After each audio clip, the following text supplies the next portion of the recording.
Total 34 খানা জাজ আছে, ঠিক আছে। মানে at the commencement of the constitution, तो उस टाइम में बोला गया था कि सुप्रीम कोर्ट में मैक्सिमम 7 जजेस रहेंगे और उनके साथ एक चीफ जस्टिस ऑफ इंडिया रहेंगे। बट प्रेजेंट में वो जो मैक्सिमम नंबर है उसको बढ़ा के 34 कर दिया गया है, और उसमें ही 34 में ही चीफ जस्टिस ऑफ इंडिया भी इंक्लूडेड है। मतलब 33 जजेस plus 1 chief justice of India. মানে প্রথমে বলা হয়েছিল যে 7 জন জাজ থাকবেন এবং একজন চিফ জাস্টিস অফ ইন্ডিয়া থাকবেন, মানে টোটাল 8। কিন্তু এখন ওই 8 সংখ্যাটা বাড়িয়ে 34 করে দেওয়া হয়েছে, যেটা হচ্ছে তার মধ্যে 33 জন জাজ থাকবেন এবং একজন থাকবেন চিফ জাস্টিস অফ ইন্ডিয়া। তারপরে একটা অ্যামেন্ডমেন্ট অ্যাক্ট পাস করা হয় যেটার নাম হচ্ছে the supreme Court number of জাজেস amendment act 2019। The supreme Court number of জাজেস অ্যামেন্ডমেন্ট অ্যাক্ট 2019। এটাতে যে স্ট্রেংথটা মানে 34-এর যে স্ট্রেংথটা সেটা আবার বাড়িয়ে দেওয়া হয় এবং সেটাকে সরি, এটাতেই 31 থেকে 34 করা হয়। মানে আমি দেখো বিষয়টা তোমাদের বলি। প্রথমে ছিল 7, প্রথমে আমরা যেমনটা বললাম প্রথমে ছিল 7। দাঁড়া, জয়েন করছি কি? প্রথমে ছিল 7, তারপরে 7 বলতে মানে 7 জন জাজ তার সঙ্গে একজন চিফ জাস্টিস অফ ইন্ডিয়া, মানে টোটাল 8। তারপরে 2008 এ একটা অ্যামেন্ডমেন্ট করা হয়, সেটাতে করা হয় 31, ঠিক আছে, মানে 1 সিজিআই প্লাস 30 জাজেস। তারপরে আবার 2019 আমি যেটা বললাম the supreme Court number of জাজেস অ্যামেন্ডমেন্ট অ্যাক্ট 2019, ওটাতে করে দেওয়া হয় 34 जजेस, যার মধ্যে একজন सीजीआई प्लस 33। मतलब है कि अगर हम एवोल्यूशन ऑफ सुप्रीम कोर्ट का जुडिशियल स्ट्रेंथ का बात करें तो पहले जब कॉन्स्टिट्यूशन बना था मतलब 1950 में, तब उसमें 8 जजेस थे, उसमें से 7 सुप्रीम कोर्ट के जजेस थे और एक चीफ जस्टिस ऑफ इंडिया थे। उसके बाद 2008 में एक अमेंडमेंट आ गया कॉन्स्टिट्यूशन में, उसमें जो 8 स्ट्रेंथ है उसको बढ़ा के 31 कर दिया गया, जिसमें एक सीजीआई रहेंगे और 30 अदर जज रहेंगे। और उसके बाद 2019 में एक एक्ट लाया गया जिसका नाम है the supreme court number of जजेस अमेंडमेंट एक्ट 2019। उसमें ये जो 31 का स्ट्रेंथ है उसको बढ़ा के 34 कर दिया गया, जिसमें 1 सीजीआई रहेंगे प्लस 33 अदर जजेस रहेंगे। क्लियर हुआ सबका? সবার ক্লিয়ার হলো? Yes or no? কোনো ডাউট থাকলে জিজ্ঞেস করে নাও এই টপিকটা সম্বন্ধে। স্যার আরেকবার বলেন। বলবেন? হ্যাঁ বলছি, দেখো যখন আমি এখন বলছি সুপ্রিম কোর্টে কতজন জাজ থাকবেন এবং এর এভলিউশনটা সম্বন্ধে, ঠিক আছে। যখন 1950-এ সংবিধান কেম ইনটু ফোর্স হলো তখন এই সংখ্যাটা ছিল 8। 8-এর মধ্যে 7 জন হবেন নর্মাল জাজেস সুপ্রিম কোর্টের আর একজন চিফ জাস্টিস অফ ইন্ডিয়া। তারপর 2008-এ একটা অ্যামেন্ডমেন্ট নিয়ে আসা হয় যেটাতে এই 8 সংখ্যাটা বাড়িয়ে করে দেওয়া হয় 31, যার মধ্যে 30 জন জাজ হবেন এবং একজন চিফ জাস্টিস অফ ইন্ডিয়া হবেন। কিন্তু তারপরে আবার 2019-এ the supreme Court number of জাজেস অ্যামেন্ডমেন্ট অ্যাক্ট 2019 এর মাধ্যমে 31 সংখ্যাটা বাড়িয়ে করে দেওয়া হয় 34, যার মধ্যে একজন চিফ জাস্টিস অফ ইন্ডিয়া হবেন এবং বাকি 33 জন নর্মাল জাজেস অফ দ্য সুপ্রিম কোর্ট হবেন। বুঝতে পেরেছো? ক্লিয়ার সবার? হ্যাঁ দাদা বুঝে গেছি। ठीक है सर। सोनम क्लास में हो? Yes sir. समझ में आया तुमको? हाँ सर। নেক্সট, তারপরে হচ্ছে অ্যাপয়েন্টমেন্ট অফ জাজেস, ঠিক আছে। অ্যাপয়েন্টমেন্ট অফ জাজেস দেওয়া আছে আর্টিকেল 124 ক্লজ 2 তে, ঠিক আছে। ওটাতে কি বলা হয়েছে? Article 124 clause 2 provides that every judge of the supreme court shall be appointed by the president। মানে সুপ্রিম কোর্টে যারা জাজ হবেন তারা তাদের কি অ্যাপয়েন্ট করবেন? তাদের প্রেসিডেন্ট অ্যাপয়েন্ট করবেন, प्रेसिडेंट ऑफ इंडिया अपॉइंट করবেন, ঠিক আছে। आर्टिकल 124 क्लॉज 2 में बोला गया जो सुप्रीम कोर्ट के जजेस होंगे उनको अपॉइंट करेंगे प्रेसिडेंट, ठीक है। তারপরে তারপরে বলা হচ্ছে যে চিফ জাস্টিস অফ ইন্ডিয়া হবেন। চিফ জাস্টিস মানে সুপ্রিম কোর্টে যিনি চিফ জাস্টিস হবেন তিনি প্রেসিডেন্টের দ্বারা অ্যাপয়েন্টেড হবেন। কাদের সঙ্গে কনসালটেশন করার পর? সুপ্রিম কোর্টের এবং হাইকোর্টের যারা জাজ আছেন যাদেরকে প্রেসিডেন্ট মনে করেন যে তাদের সঙ্গে ডিসকাশন করে আমার চিফ জাস্টিসকে অ্যাপয়েন্ট করা প্রয়োজন, তাদের সঙ্গে প্রেসিডেন্ট ডিসকাশন করবেন এবং তারপরে চিফ জাস্টিসকে তিনি অ্যাপয়েন্ট করবেন, ঠিক আছে। আর ইন অ্যাপয়েন্টমেন্ট অফ আদার জাজেস the president shall always consult the chief justice of India. মানে হচ্ছে যখন তিনি আলাদা আরো জাজেসকে এক্সট্রা যারা যাবেন তাদের অ্যাপয়েন্ট করবেন তার আগে তিনি চিফ জাস্টিস অফ ইন্ডিয়ার সঙ্গে কনসালটেশন করে নেবেন। इसका मतलब है सुप्रीम कोर्ट का जो चीफ जस्टिस होंगे उनको प्रेसिडेंट अपॉइंट करेंगे with the consultation of such जजेस ऑफ सुप्रीम कोर्ट और high court as he may deem necessary. मतलब प्रेसिडेंट अपॉइंट करेंगे चीफ जस्टिस को कि supreme court and high court के जो जजेस हैं जिनको लगता है कि प्रेसिडेंट को लगता है कि इनसे मुझे डिस्कशन करना चाहिए, उनसे वो डिस्कशन करेंगे, कंसल्टेशन करेंगे, उसके बाद वो चीफ जस्टिस को अपॉइंट करेंगे। और दूसरे जो जजेस होंगे उनको प्रेसिडेंट अपॉइंट करेंगे चीफ जस्टिस ऑफ इंडिया के साथ कंसल्टेशन के बाद। ये टॉपिक तो क्लियर हुआ अपॉइंटमेंट ऑफ जजेस, सबका क्लियर हुआ सर अपॉइंटमेंट ऑफ सर जजेस? एक चीज हाँ बोलो। जैसे कंसल्टेशन करना पड़ता है अदर जजेस से सीजीआई को अपॉइंट करने के पहले, हम्म तो चूज कौन करता है? चूज तो प्रेसिडेंट ही करेंगे ना। हाँ प्रेसिडेंट चूज करते हैं। मतलब ऐसा तो नहीं कि वोटिंग या वगैरह ऐसा कुछ होता है? नहीं नहीं नहीं, प्रेसिडेंट सिलेक्ट करते हैं, कोई वोटिंग कुछ ओके नहीं होता। ওকে ওকে নেক্সট, তারপর হচ্ছে দেখো এই যে অ্যাপয়েন্টমেন্ট অফ জাজ, এটা নিয়ে একটা কন্ট্রোভার্সি হয়েছিল, ঠিক আছে? এখানে একটা অনেকগুলো কেস আছে, ঠিক আছে? আমি এগুলো প্রথমে বলি। দেখো আর্টিকেল 124 এ যে কনসালটেশন শব্দটা, কনসাল্ট এই যে শব্দটা আছে, এটা প্রথমে কেমন করে ইন্টারপ্রেট করা হতো জানো? মানে কনসাল্ট বলতে কি বোঝানো হতো? কনসাল্ট বলতে বোঝানো হচ্ছে প্রেসিডেন্ট কিন্তু বাউন্ড নয়, মানে कंसल्टेशन মেনে যে প্রেসিডেন্টকে কাজ করতেই হবে এমনটা কিন্তু নয়। मतलब आर्टिकल 124 का जो कंसल्ट वर्ड था, जो टर्म था, उसको पहले ऐसे इंटरप्रेट किया जाता था जिसका मतलब होता था कि प्रेसिडेंट बाउंड नहीं है कंसल्टेशन के अकॉर्डिंग काम करने के लिए। मतलब वो प्रेसिडेंट का मर्जी है कि वो कर भी सकते हैं, नहीं भी कर सकते, ये पहले माना जाता था। उसके बाद एक केस हुआ, उसका नाम है यूनियन ऑफ इंडिया वर्सेस संकलचंद सेठ। यूनियन ऑफ इंडिया वर्सेस संकलचंद सेठ। उसमें सुप्रीम कोर्ट बोले कि कंसल्टेशन मतलब होता है फुल एंड इफेक्टिव कंसल्टेशन। मतलब इसमें कोई कॉन्करेंस का बात नहीं है, मतलब प्रेसिडेंट चाहे तो नहीं चाहे तो, मतलब ये सब नहीं है। प्रेसिडेंट, हाँ, और प्रेसिडेंट बाउंड नहीं है वो सुनने के लिए। मतलब पहले जो बोला गया आर्टिकल 124 का जो मतलब था पहले कि प्रेसिडेंट कंसल्टेशन करेंगे और उनके बाद वो बाउंड होंगे या नहीं होंगे, ये सब नहीं माना गया।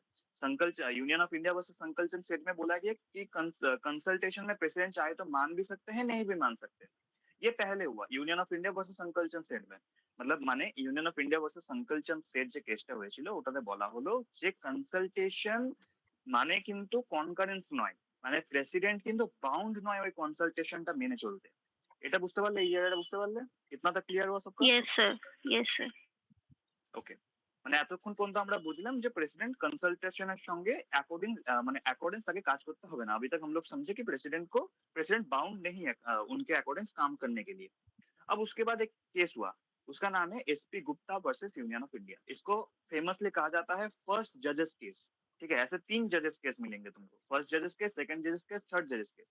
तो फर्स्ट जजेस केस जिसका नाम है SP Gupta versus Union of India, उसमें बोला गया कि कंसल्टेशन मतलब कंकरेंस नहीं होता। ठीक है, मतलब है कि यहाँ पर एग्जीक्यूटिव का सुप्रीमेसी रहेगा। मतलब हम अगर इजी लैंग्वेज में बोले तो Union of India versus Sankalchand Sheth में, मतलब प्रीवियस केस में जो बोला गया, सुप्रीम कोर्ट ने जो बोला, वही सेम चीज SP Gupta versus Union of India ने सुप्रीम कोर्ट केस में सुप्रीम कोर्ट ने फिर से उसको मान लिया। मतलब पहला का जो डिसीजन है उसको फिर से अपहेल्ड किया।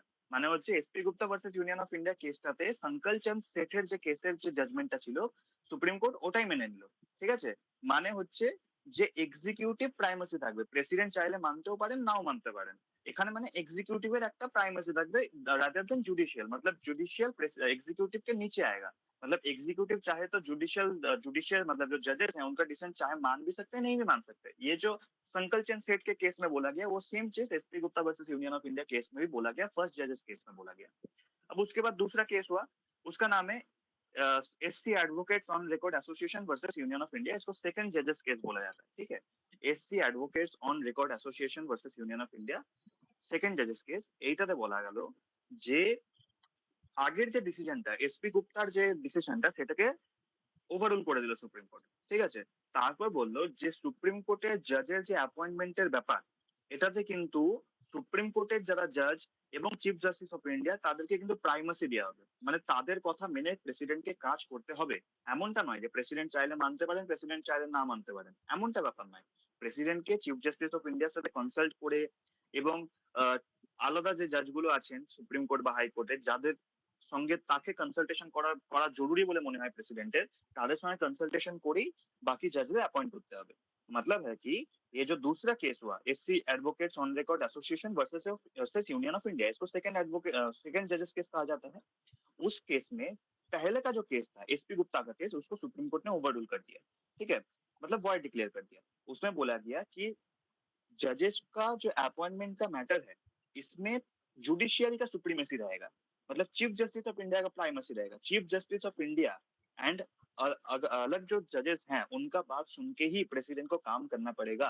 इसमें प्रेसिडेंट का कोई मर्जी का कोई बात नहीं है। এতটা সবার ক্লিয়ার হলো? সেকেন্ড জাজেস কেস ক্লিয়ার? सबका क्लियर? ये सब Yes, नो? sir. হ্যাঁ বলো। আচ্ছা এই যে দাঁড়াও, একজন করে বলো, একজন করে বলো। স্যার বলছি, হ্যাঁ বলো। এই যে ফার্স্ট জাজেস কেস, সেকেন্ড জাজেস কেস, এগুলো কি পড়তে পারে এক্সামে? না না, এগুলো পড়বে না। আমি শুধু এভলিউশনটা বোঝাচ্ছি যে কেমন করে এই যে স্ট্রেংথটা হলো বা কেমন করে জাজেসদের অ্যাপয়েন্টমেন্টের প্রসিডিউরটা কেমন করে এলো, কারণ তোমাদের তো পুরো বিষয়টা জানতে হবে। তাই জন্য আমি কেসগুলোর নাম নিয়ে বলছি, কিন্তু আশা করি তোমাদের কেসগুলো আসবে না, ঠিক আছে? Okay sir. এবার শ্রেয়শ্রী বলো কি বলছিলে? বললাম ফার্স্ট থেকে কি কি করালে? ফার্স্ট থেকে আজকে হলো আমি সুপ্রিম কোর্টের ডিসকাশন গুলো নিয়ে বলছি। মানে সুপ্রিম কোর্টের প্রথমে আমি বললাম যে কি করে এস্টাবলিশ করা হবে। আর্টিকেল 124 ক্লজ 1 এ বলা হলো যে সুপ্রিম কোর্টের যারা জাজ হবেন তাদের একজন প্রেসিডেন্ট মানে sorry chief justice of India থাকবেন এবং পার্লামেন্ট প্রেসক্রাইব করে দেবে। তারপর আমি এভলিউশনটা বললাম সুপ্রিম কোর্টের কতজন জাজ থাকবে সেটা। তো প্রথমে 1950 এর কনস্টিটিউশন ছিল, ওখানে ওটাতে 8 জন জাজ ছিল, যার মধ্যে একজন চিফ জাস্টিস অফ ইন্ডিয়ার, বাকি 7টা জাজ। তারপরে 2008 একটা অ্যামেন্ডমেন্ট নিয়ে আসা হয়, ওটাতে 31টা জাজ থাকে, মানে 8 থেকে 31 করা হয়, যেটাতে একজন চিফ জাস্টিস অফ ইন্ডিয়া তার সঙ্গে 30টা আলাদা জাজ। এবং তারপরে 2019 একটা অ্যামেন্ডমেন্ট অ্যাক্ট নিয়ে আসা হয়, ওটাতে 31 থেকে বাড়িয়ে 34 করে দেওয়া হয়, যার মধ্যে একজন chief justice of India plus 33 আদার জাজেস হলো। ঠিক আছে, এতটা হলো। তারপর হচ্ছে অ্যাপয়েন্টমেন্ট অফ জাজেস, যেটাতে কলেজিয়াম স্ট্রাকচার নিয়ে কথা হচ্ছে, সেটাতে আমি বললাম আচ্ছা এগুলো যে কি মানে পিডিএফ দিয়ে দেবে ওই যেগুলো বললে সংখ্যাগুলো? হ্যাঁ পিডিএফ সব দিয়ে দেবো। আচ্ছা তাহলে দেখো, তারপর হচ্ছে थर्ड जजेस केस। हम लोग फर्स्ट जजेस केस सेकंड जजेस केस पढ़ लिया, अब हम पढ़ेंगे थर्ड जजेस केस। ठीक है, वो कौन सा केस है? वो है इन रे प्रेसिडेंशियल रेफरेंस केस। ठीक है, इसको थर्ड जजेस केस कहा जाता है। ठीक है, इसमें कहा गया कि supreme court held that consultation process to be adopted by the chief justice of India requires consultation of plurality of judges। मतलब है कि ऐसा नहीं है कि चीफ जस्टिस ने जिसको सिलेक्ट कर दिया वही एकदम सिलेक्शन फाइनल हो गया, ऐसा नहीं है। चीफ जस्टिस जब किसी को प्रेस्क्राइब करेंगे कि इसको हम लोग अपॉइंट करेंगे, वो प्रेसिडेंट को जाके ये बात बोलेंगे, तो उससे पहले वो दूसरे जो जजेस होंगे उनके साथ डिस्कशन करेंगे। ऐसा नहीं है कि चीफ जस्टिस ऑफ इंडिया का जो कंसल्टेशन होगा वही फाइनल होगा, ऐसा नहीं होगा। ठीक है, जैसे अगर सुप्रीम कोर्ट के जजेस पे अपॉइंटमेंट करना है तो उसके लिए 4 सीनियर मोस्ट जजेस ऑफ सुप्रीम कोर्ट के साथ डिस्कशन करना पड़ता है, और अगर हाई कोर्ट का जज को अपॉइंट करना है तो 2 सीनियर मोस्ट जजेस ऑफ सुप्रीम कोर्ट के साथ डिस्कस करना पड़ता है। मतलब सुप्रीम कोर्ट को जजेस पे अपॉइंट करने के लिए सीजीआई प्लस 4 जजेस, और हाई कोर्ट के जो जजेस हैं उनको अपॉइंट करने के लिए सीजीआई प्लस 2 जजेस। इनका अगर कंसल्टेशन मिल गया तब प्रेसिडेंट को वो बोलेंगे, उसके बाद प्रेसिडेंट सबको अपॉइंटमेंट करते हैं, मतलब अपॉइंट करते हैं। তো আমরা আগে ফার্স্ট জাজেস কেস সেকেন্ড জাজেস কেস বললাম, এরপর হচ্ছে থার্ড জাজেস কেস, যেটার নাম হচ্ছে ইন রে প্রেসিডেন্সিয়াল রেফারেন্স কেস। এটাতে কি বলা হলো? এটাতে বলা হলো যে আমরা আগের কেসটা কি বললাম, সেকেন্ড জাজেস কেসে যে চিফ জাস্টিস অফ ইন্ডিয়ার যে ডিসিশন সেটাকে প্রাইমাসি দেওয়া হলো, মানে চিফ জাস্টিস অফ ইন্ডিয়ার কথা শুনে প্রেসিডেন্টকে সবাইকে অ্যাপয়েন্ট করতে হবে। ঠিক আছে, কিন্তু তারপরে বলা হলো শুধুমাত্র চিফ জাস্টিস অফ ইন্ডিয়ার কথা শুনলেই হবে না, চিফ জাস্টিস অফ ইন্ডিয়াকে প্রথমে আলাদা আলাদা জাজের সঙ্গে কনসালটেশন করতে হবে, তারপর তিনি প্রেসিডেন্টের নাম অ্যাপয়েন্ট করবেন। এবং সুপ্রিম কোর্টের জাজেসদের অ্যাপয়েন্টমেন্ট করার ক্ষেত্রে chief justice plus 4 senior most জাজেস অফ সুপ্রিম কোর্ট এদের অ্যাপয়েন্টমেন্ট মানে এদের ডিসকাশন লাগে, মানে এদের কনসালটেশন লাগে, তারপরে করা যায়। এবং যখন হাইকোর্টের ক্ষেত্রে করা হয় তখন 2 সিনিয়র মোস্ট জাজেস of supreme Court plus chief justice of India এদের সঙ্গে কনসালটেশন করার পর প্রেসিডেন্ট কাউকে অ্যাপয়েন্টমেন্ট করতে পারেন। এতটা বুঝতে পেরেছো? সবার ক্লিয়ার? হ্যাঁ দাদা। Sir, बोलो। in all the courts like district courts or high courts or supreme courts, the judges are appointed by president only. Yes. Okay. Next আছে, নেক্সট হচ্ছে যে ভাবো আমি কি বললাম চিফ জাস্টিসের সঙ্গে 4 জন जजेस अपॉइंटमेंट प्रयोजन है। ठीक है, अच्छा सुन, हम यहाँ पर एक चीज बोल देते हैं, वो जो जूनियर्स जो कोर्ट है ना उनके लिए एक एग्जाम होता है। ठीक है, हालांकि जो सुप्रीम कोर्ट और हाई कोर्ट के जजेस होते हैं, उन हाई कोर्ट के जजेस के लिए भी एग्जाम होता है, बट वहां पर रिकमेंडेशन प्राइवेसी होता है। ठीक है, पर जो लोअर जजेस होते हैं, सबऑर्डिनेट पोस्ट होते हैं, उनमें एग्जाम देके एडमिशन लेना पड़ता है, मतलब उसमें एग्जाम देना पड़ता है Yes, sir. उसके वो बाद सिविल जज का ना? हाँ हाँ, सिविल जज का एग्जाम होता है, उसके बाद उनको काम करना पड़ता है बहुत दिनों तक एज ए एडवोकेट, उसके बाद। ठीक है, सुप्रीम कोर्ट और यस हाई कोर्ट में कंसल्टेशन प्राइमरी होता है। Clear? Yes sir clear. Next, আমি কি বললাম, চিফ জাস্টিসের সঙ্গে 4 জন জজের যদি সহমত পাওয়া যায় তবেই কিন্তু প্রেসিডেন্ট কাউকে অ্যাপয়েন্ট করতে পারেন। কিন্তু ভাবো, 4 জনের মধ্যে 2 জন যদি বলে দিল না আমরা একে অ্যাজ আ জাজ অ্যাপয়েন্ট করতে চাই না, তখন কিন্তু ওই কনসালটেশনটা কিন্তু আর মানা হবে না। মানে যদি 2 জন বলে দিল, 2 জন অ্যাডভার্স ওপিনিয়ন দিয়ে দিল, if 2 judges give adverse opinion then the chief justice should not send the opinion to the government। मतलब है कि अगर 4 जजेस में से अगर 2 जज एडवर्स ओपिनियन दे दिए, 2 जज बोल दिए कि हम इनको ये आदमी को, मतलब सोचो चीफ जस्टिस ने किसी को सिलेक्ट किया, 2 जजेस उसके पक्ष में है और 2 जजेस नहीं माने उसको, विपक्ष में चले गए, तो वो जो एडवर्स ओपिनियन दिए 2 जज, उसे इसके लिए चीफ जस्टिस वो जो ओपिनियन है वो गवर्नमेंट को नहीं भेज सकते। मतलब सारे जो जजेस है, 4 जजेस, उनका कंसल्टेशन का जरूरत है। अगर 2 ने भी एडवर्स ओपिनियन दे दिया तो कंसल्टेशन को वैलिड नहीं माना जाएगा। ठीक है, क्लियर? सबर क्लियर? স্যার একবার আবার तो फिर বলবেন? हाँ बोलছি अ, देखो। हाँ बोलो, क्या दिक्कत है? सर तो फिर मतलब अगर ऐसा है कि वो जजेस के साथ कंसल्टेशन चल रहा है और अगर उनमें से कुछ जजेस ने कहा कि नहीं ये नहीं आनी चाहिए एज अ सीजीआई, तो हम्म, फिर वो कंसल्टेशन वैलिड नहीं माना जाएगा।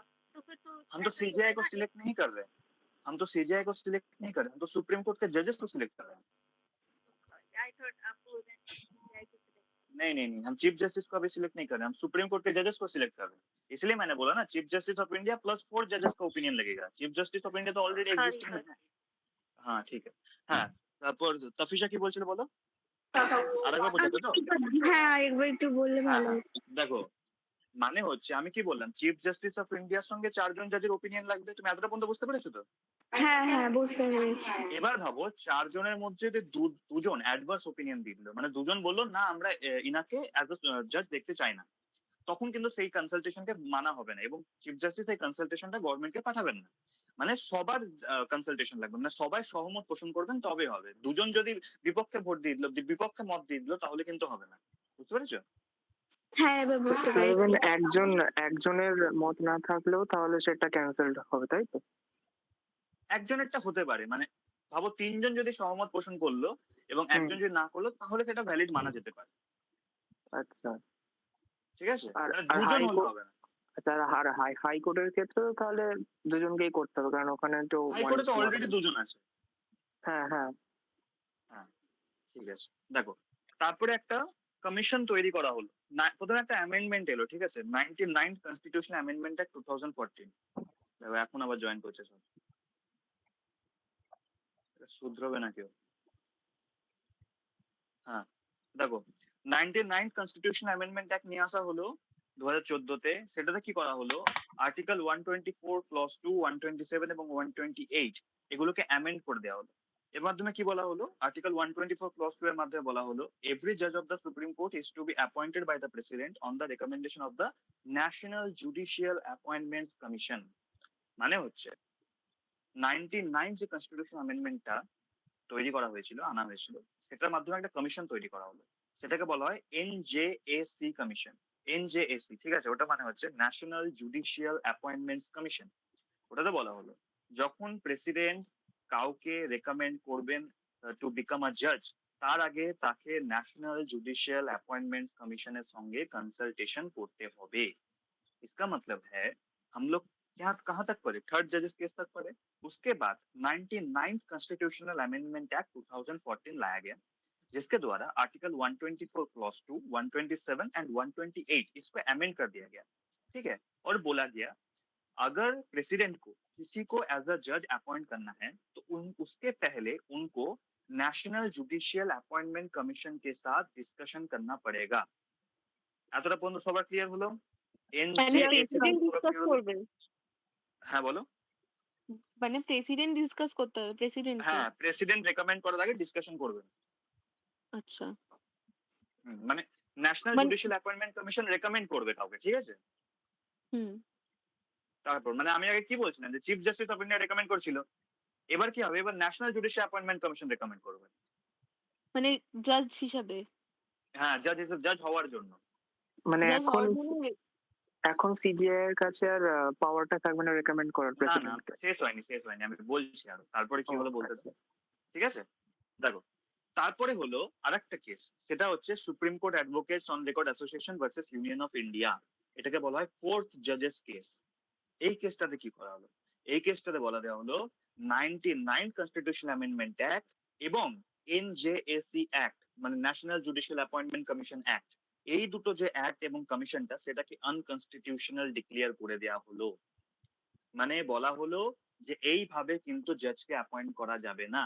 এবং আগের যে কলেজিয়াম সিস্টেমটা ছিল, আমি যেটাকে বললাম যে chief justice of India plus fourth senior most justice of the supreme court, এই যে স্ট্রাকচারটা, এই যে সিস্টেমটা, এটাকে বলা হয় কলেজিয়াম সিস্টেম। তোমাদের কোশ্চেন আসতে পারে যে সুপ্রিম কোর্টে যা জাজ তাদের কোন সিস্টেমের মাধ্যমে অ্যাপয়েন্ট করা হয়, উত্তর হবে কলেজিয়াম সিস্টেম। ঠিক আছে, তো এই যে Supreme Court advocates on record association versus Union of India fourth জাজেস কেস, সেটাতে বলে দেওয়া হলো যে 99 কনস্টিটিউশন অ্যামেন্ডমেন্ট অ্যাক্ট এবং এনজেএসি অ্যাক্ট, এই দুটোকে আনকনস্টিটিউশনাল ডিক্লেয়ার করে দেওয়া হলো এবং আগের যে কলেজিয়াম सिस्टम সেটাকে আবার রিস্টোর করা হলো। मतलब है कि मैंने क्या बोला, नेशनल जुडिशियल अपॉइंटमेंट कमीशन के रिकमेंडेशन के द्वारा प्रेसिडेंट का अपॉइंटमेंट करना पड़ेगा। ठीक है, इसके बाद एक केस हुआ जिसको कहा जाता है फोर्थ जजेस केस, उसका नाम है supreme court advocates on record association versus Union of India. उसमें 99 कॉन्स्टिट्यूशन अमेंडमेंट एक्ट और उसके साथ एनजेएसी एक्ट, ये दो को अनकॉन्स्टिट्यूशनल डिक्लेयर कर दिया गया और बोला गया कि प्रीवियस जो अर्लियर में जो कॉलेजियम सिस्टम था, उसी के द्वारा फिर से सुप्रीम कोर्ट को जजेस हैं उनको अपॉइंट करना पड़ेगा। এতটা পর্যন্ত ক্লিয়ার হলো? অ্যাপয়েন্টমেন্ট প্রসিডিওর সবার ক্লিয়ার হলো? দাদা বলছি যে ওই যে কলেজিয়াম সিস্টেমটা ওটা কি, মানে আগে যেটা বললে সেটাই? হ্যাঁ, কলেজিয়াম সিস্টেম মানে হচ্ছে chief justice of India plus four senior most জাজেস, এই যে পুরো স্ট্রাকচারটা, এটাকে বলা হয় কলেজিয়াম স্ট্রাকচার বা কলেজিয়াম সিস্টেম। আচ্ছা, বুঝেছো? হ্যাঁ, তো সবার ক্লিয়ার এতটা পর্যন্ত? অ্যাপয়েন্টমেন্ট প্রসিডিওর সবার ক্লিয়ার? তাহলে আর যদি তোমাদের প্রশ্ন করা হয় যে সুপ্রিম কোর্টের জাজকে অ্যাপয়েন্ট করার জন্য চিফ জাস্টিসের সঙ্গে কতজন জাজের কনসালটেশনের প্রয়োজন হয়, তোমরা কি উত্তর লিখবে? 3 জন। চিফ জাস্টিসের সঙ্গে 3 জন? আমি এতবার বলছি চিফ চারজন। জাস্টিস চারজন। হ্যাঁ, আর হাইকোর্টের দুজন। 2 জন। 2 জন। ঠিক, এবার দেখো এগুলো হচ্ছে কোয়ালিফিকেশন অফ সুপ্রিম কোর্ট জাজেস। সুপ্রিম কোর্টের জাজ হতে গেলে কি কি কোয়ালিফিকেশনের প্রয়োজন হয়? প্রথম হচ্ছে যেটা আর্টিকেল 124 ক্লজ 3 তে বলা আছে সুপ্রিম কোর্টের জাজের কোয়ালিফিকেশনের কথা। প্রথম হচ্ছে must be a citizen of India and ফুলফিলস any one of the following. মানে হচ্ছে প্রথমে তাকে চিফ জাস্টিস অফ ইন্ডিয়া হতে হবে এবং তার সঙ্গে যে আরো যেগুলো বলবো শর্তগুলো, তার মধ্যে যে কোনো একটা তাকে ফুলফিল করতে হবে। তা কি কি? প্রথমে চিফ জাস্টিস তাকে সিটিজেন অফ ইন্ডিয়া হতে হবে, তারপরে জাজ of a high court or 2+ high courts in succession for at least 5 years. মানে হয় তাকে 5 বছর কোনো একটা হাইকোর্টের জাজ হিসেবে থাকতে হবে, বা এমনও হতে পারে পরপর দুটো হাইকোর্টের জাজ থাকলেন 5 বছরের মধ্যে, 5 বছরের জন্য, তাও হতে পারে। মানে প্রথম হচ্ছে তাকে একজন হাইকোর্টের জাজ হয়ে থাকতে হবে 5 বছর। ঠিক আছে, তারপর হচ্ছে advocate of a high court or 2+ high courts in succession for at least 10 years. মানে 10 বছরের জন্য তাকে অ্যাজ আ হাইকোর্টের অ্যাডভোকেট কাজ করতে হবে। ঠিক আছে, আর একটা খুব অদ্ভুত ইউনিক ব্যাপার আছে, সেটা হচ্ছে প্রেসিডেন্ট যাকে মনে করবেন ইনি একজন ডিস্টিংগুইশড জুরিস্ট, মানে ইনার মধ্যে একটা আলাদা কিছু ব্যাপার আছে, ইনি এমন কিছু ডিসিশন দিতে পারেন যার জন্য হয়তো দেশের উন্নতি হতে পারে, তাকেই কিন্তু एज अ सुप्रीम कोर्ट जज अपॉइंट करा है।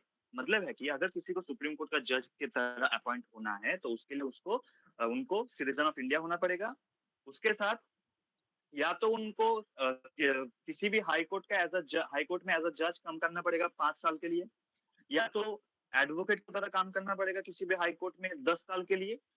और उसके साथ एक चीज है, अगर प्रेसिडेंट उनको मतलब एज अ डिस्टिंग्विश जूरिस्ट समझे, मतलब उनमें कुछ स्पेशल क्वालिटीज रहे जूरिस्ट के लिए, जूरिस्ट बनने के लिए, तो उनको कहा जा सकता है वो उनके पास ये क्वालिफिकेशन है कि वो सुप्रीम कोर्ट के जज बन सकते हैं। এতটা পর্যন্ত সবাই ক্লিয়ার হলো? ইয়েস দাদা, বুঝতে পেরেছি। তানিয়া কিছু বলছো? স্যার, হ্যাঁ বলো রিসা। স্যার ওই আপনি যেগুলো পয়েন্ট বললেন যে হাইকোর্টের জাজ হতে হবে 5 বছরের জন্য এবং অ্যাডভোকেট হতে হবে 10 বছরের জন্য, তারপরে যেটা বললেন মানে ওই দুটোতেই যেগুলো পয়েন্টস অ্যাড আছে ওগুলো বুঝতে পারছি না, যে +2 ওগুলো। আচ্ছা আচ্ছা, দেখো এটা মানে হচ্ছে, ভাবো তিনি প্রথমে 2 বছরের জন্য ক্যালকাটা হাইকোর্টের জাজ ছিলেন, ঠিক আছে? তারপর তিনি 3 বছর বিহারের কোন একটা হাইকোর্টের জাজ ছিলেন। তাহলে 5 বছর টোটাল হলো। মানে সাকসেশনে কাজ করতে হবে। মানে হতে পারে তিনি একটা হাইকোর্টে কাজ করেছেন অ্যাজ আ জাজ, বা হতে পারে তিনি দুটো বা তার বেশি হাইকোর্টে জাজ কাজ করেছেন অ্যাজ আ জাজ। বুঝতে পেরেছো? এমন কোনো শর্ত নেই যে যে কোনো একটা হাইকোর্টে তাকে কাজ করতে হবে। নেক্সট নেক্সট হচ্ছে ওথ, মানে শপথ গ্রহণ।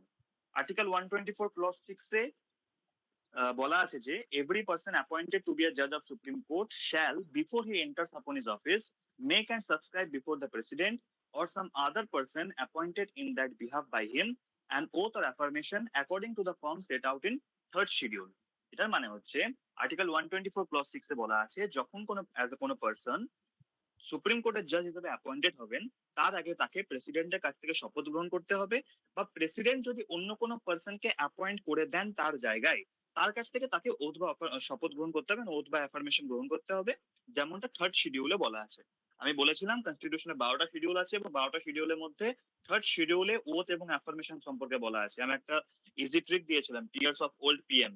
তো দেখো TEA, এতে কি বলা আছে, মানে ওথ অ্যান্ড অ্যাফার্মেশন, ঠিক আছে? তার মানে ওখানে শপথ গ্রহণ সম্পর্কিত সমস্ত কিছু থার্ড শিডিউলে বলা আছে কনস্টিটিউশনে। এটা কিন্তু আসতে পারে যে স্যালারি অ্যান্ড অ্যালাউয়েন্স কোন শিডিউলে বলা আছে এবং ওথ আর অ্যাফার্মেশন কোন শিডিউলে বলা আছে। স্যালারি অ্যান্ড অ্যালাউয়েন্স বলা আছে সেকেন্ড শিডিউলে, ওথ অ্যান্ড অ্যাফার্মেশন বলা আছে থার্ড শিডিউলে। এই শিডিউল গুলো কিন্তু মুখস্থ করে রাখবে, ठीक है? তাহলে ওথ সবার ক্লিयर হলো। ओथ में बोला गया आर्टिकल 124 क्लॉज 6 में बोला गया कि कोई भी पर्सन अगर एज अ सुप्रीम कोर्ट का जज की तरह अपॉइंट उनको होना होगा तो उससे पहले उनको एज अ प्रेसिडेंट से ओथ या एफर्मेशन लेना पड़ेगा। अगर प्रेसिडेंट नहीं रहे तो प्रेसिडेंट अगर किसी और पर्सन को उनके बिहाफ पे अपॉइंट कर दिए तो उनसे उस पर्सन को शपथ ग्रहण लेना पड़ेगा, जैसा थर्ड शेड्यूल में बोला गया है कॉन्स्टिट्यूशन में। ठीक है जी, सबर क्लियर? ओथ सबर क्लियर? Yeah, yes, sir. দাদা আমার না একটা জায়গায় গন্ডগোল হচ্ছে, বুঝতে পারছি না। बोलो। আর এখানে লেখা আছে at present the supreme court consist of 34 জাজেস, 1 chief justice of India and 33 জাজেস। এর মানে এটা কি?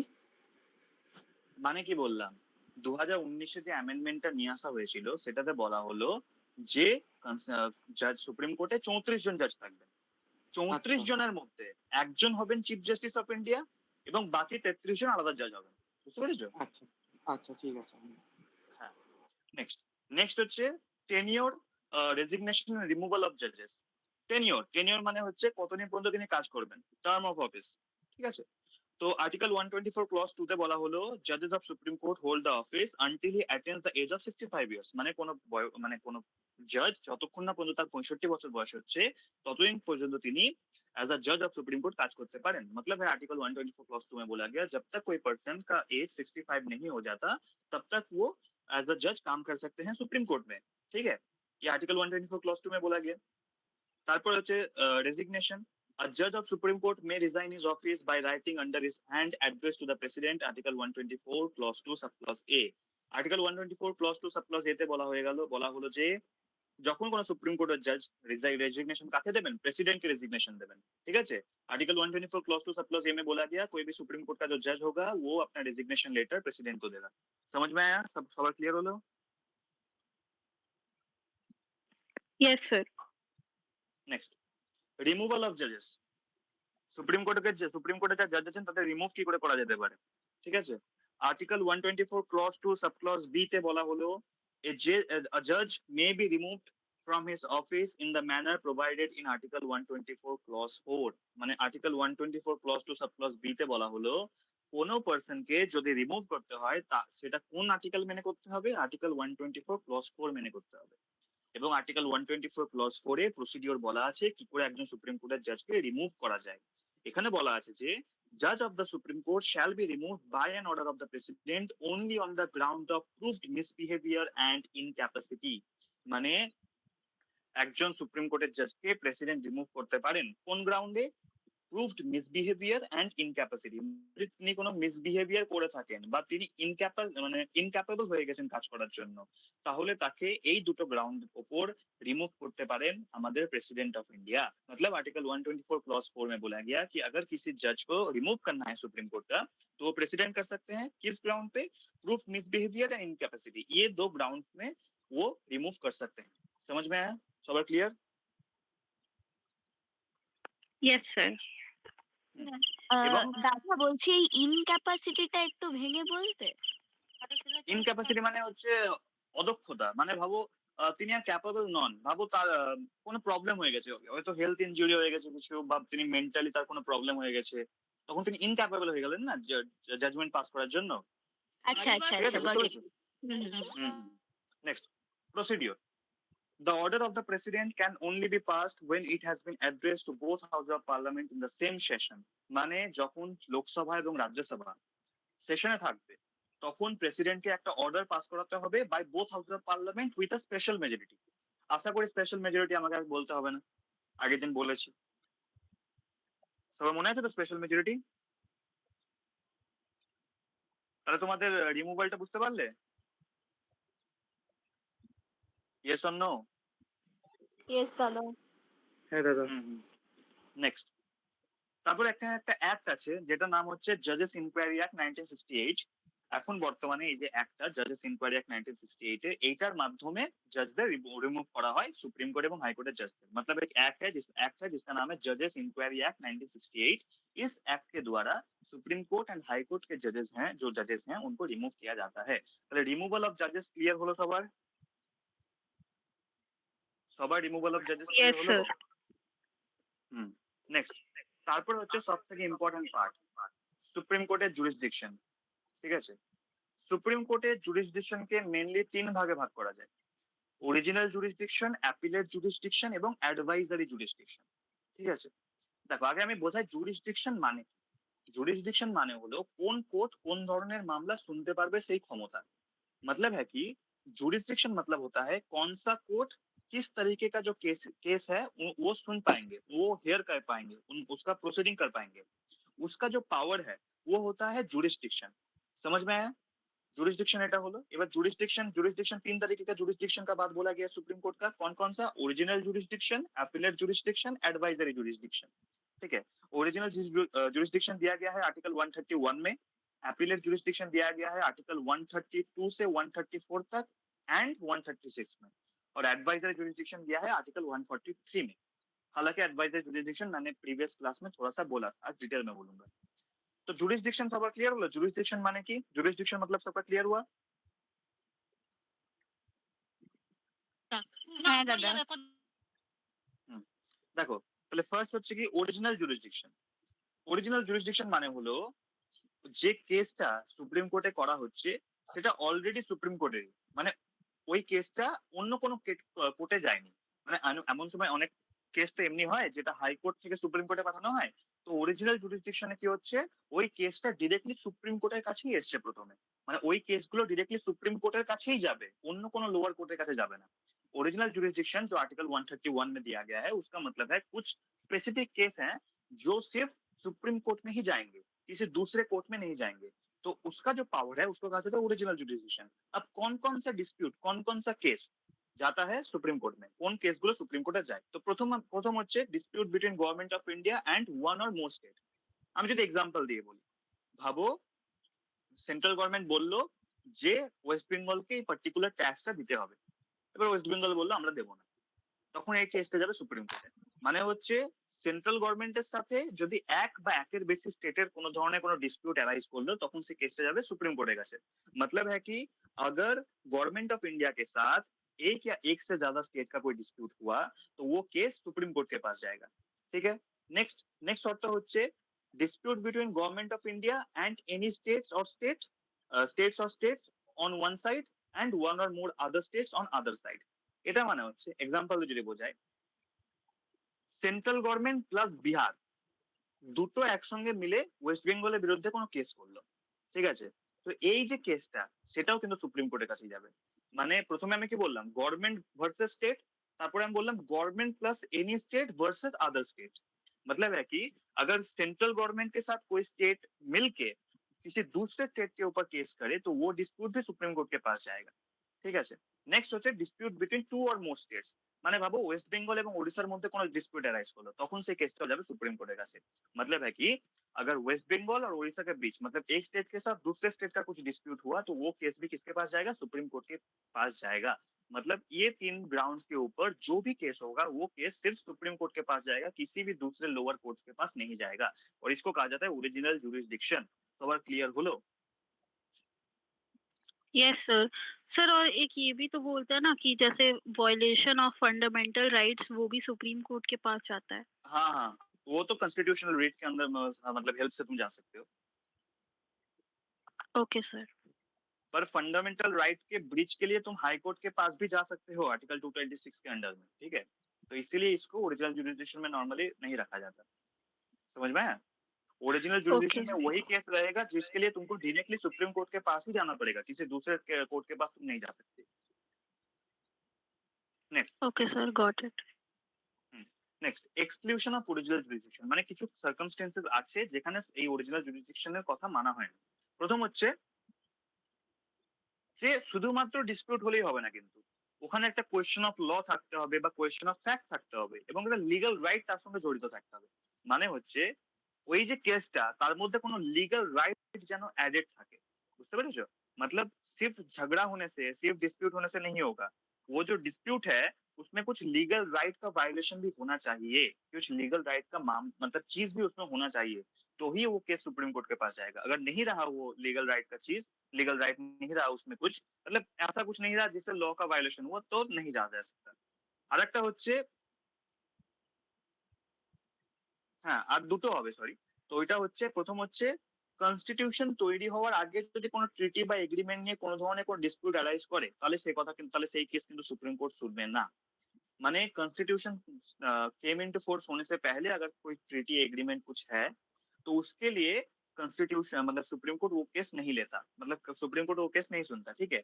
और दूसरा है, तीसरा है कि इंटरस्टेट रिवर वाटर डिस्प्यूट। अगर सोचो रिवर वाटर डिस्ट्रीब्यूशन को लेके कुछ भी केस हुआ तो पार्लियामेंट अगर चाहे तो वो डिस्प्यूट को सुप्रीम मतलब वो सुप्रीम कोर्ट के जुरिसडिक्शन से बाहर निकाल सकता है।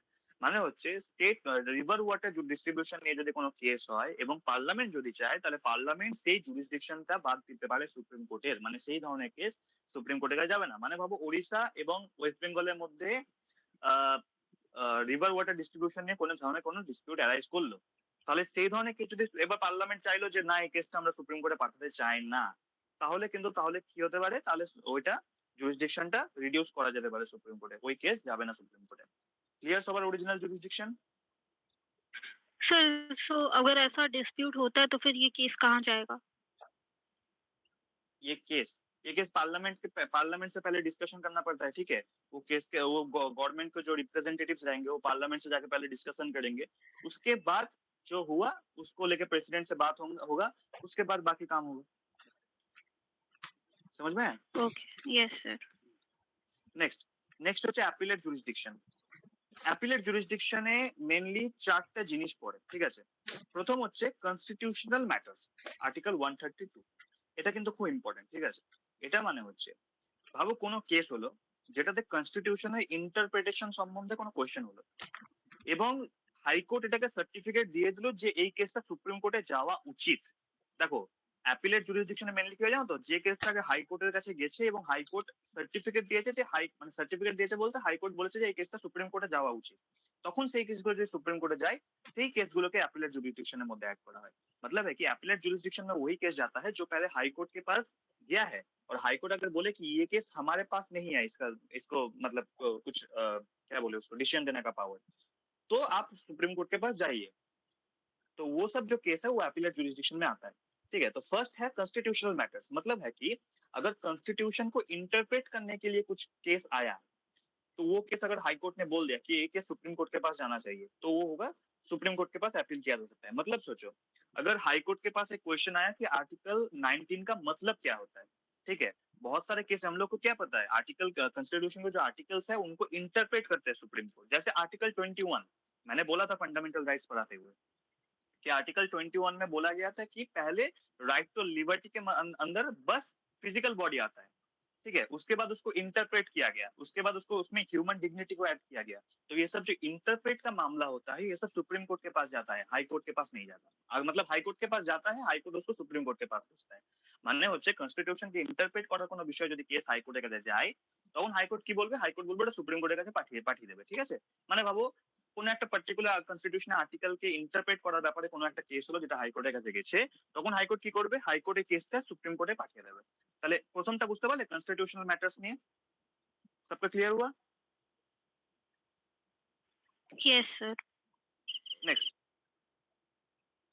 নেক্সট হচ্ছে সিভিল ম্যাটার্স, ঠিক আছে, আর্টিকেল 133।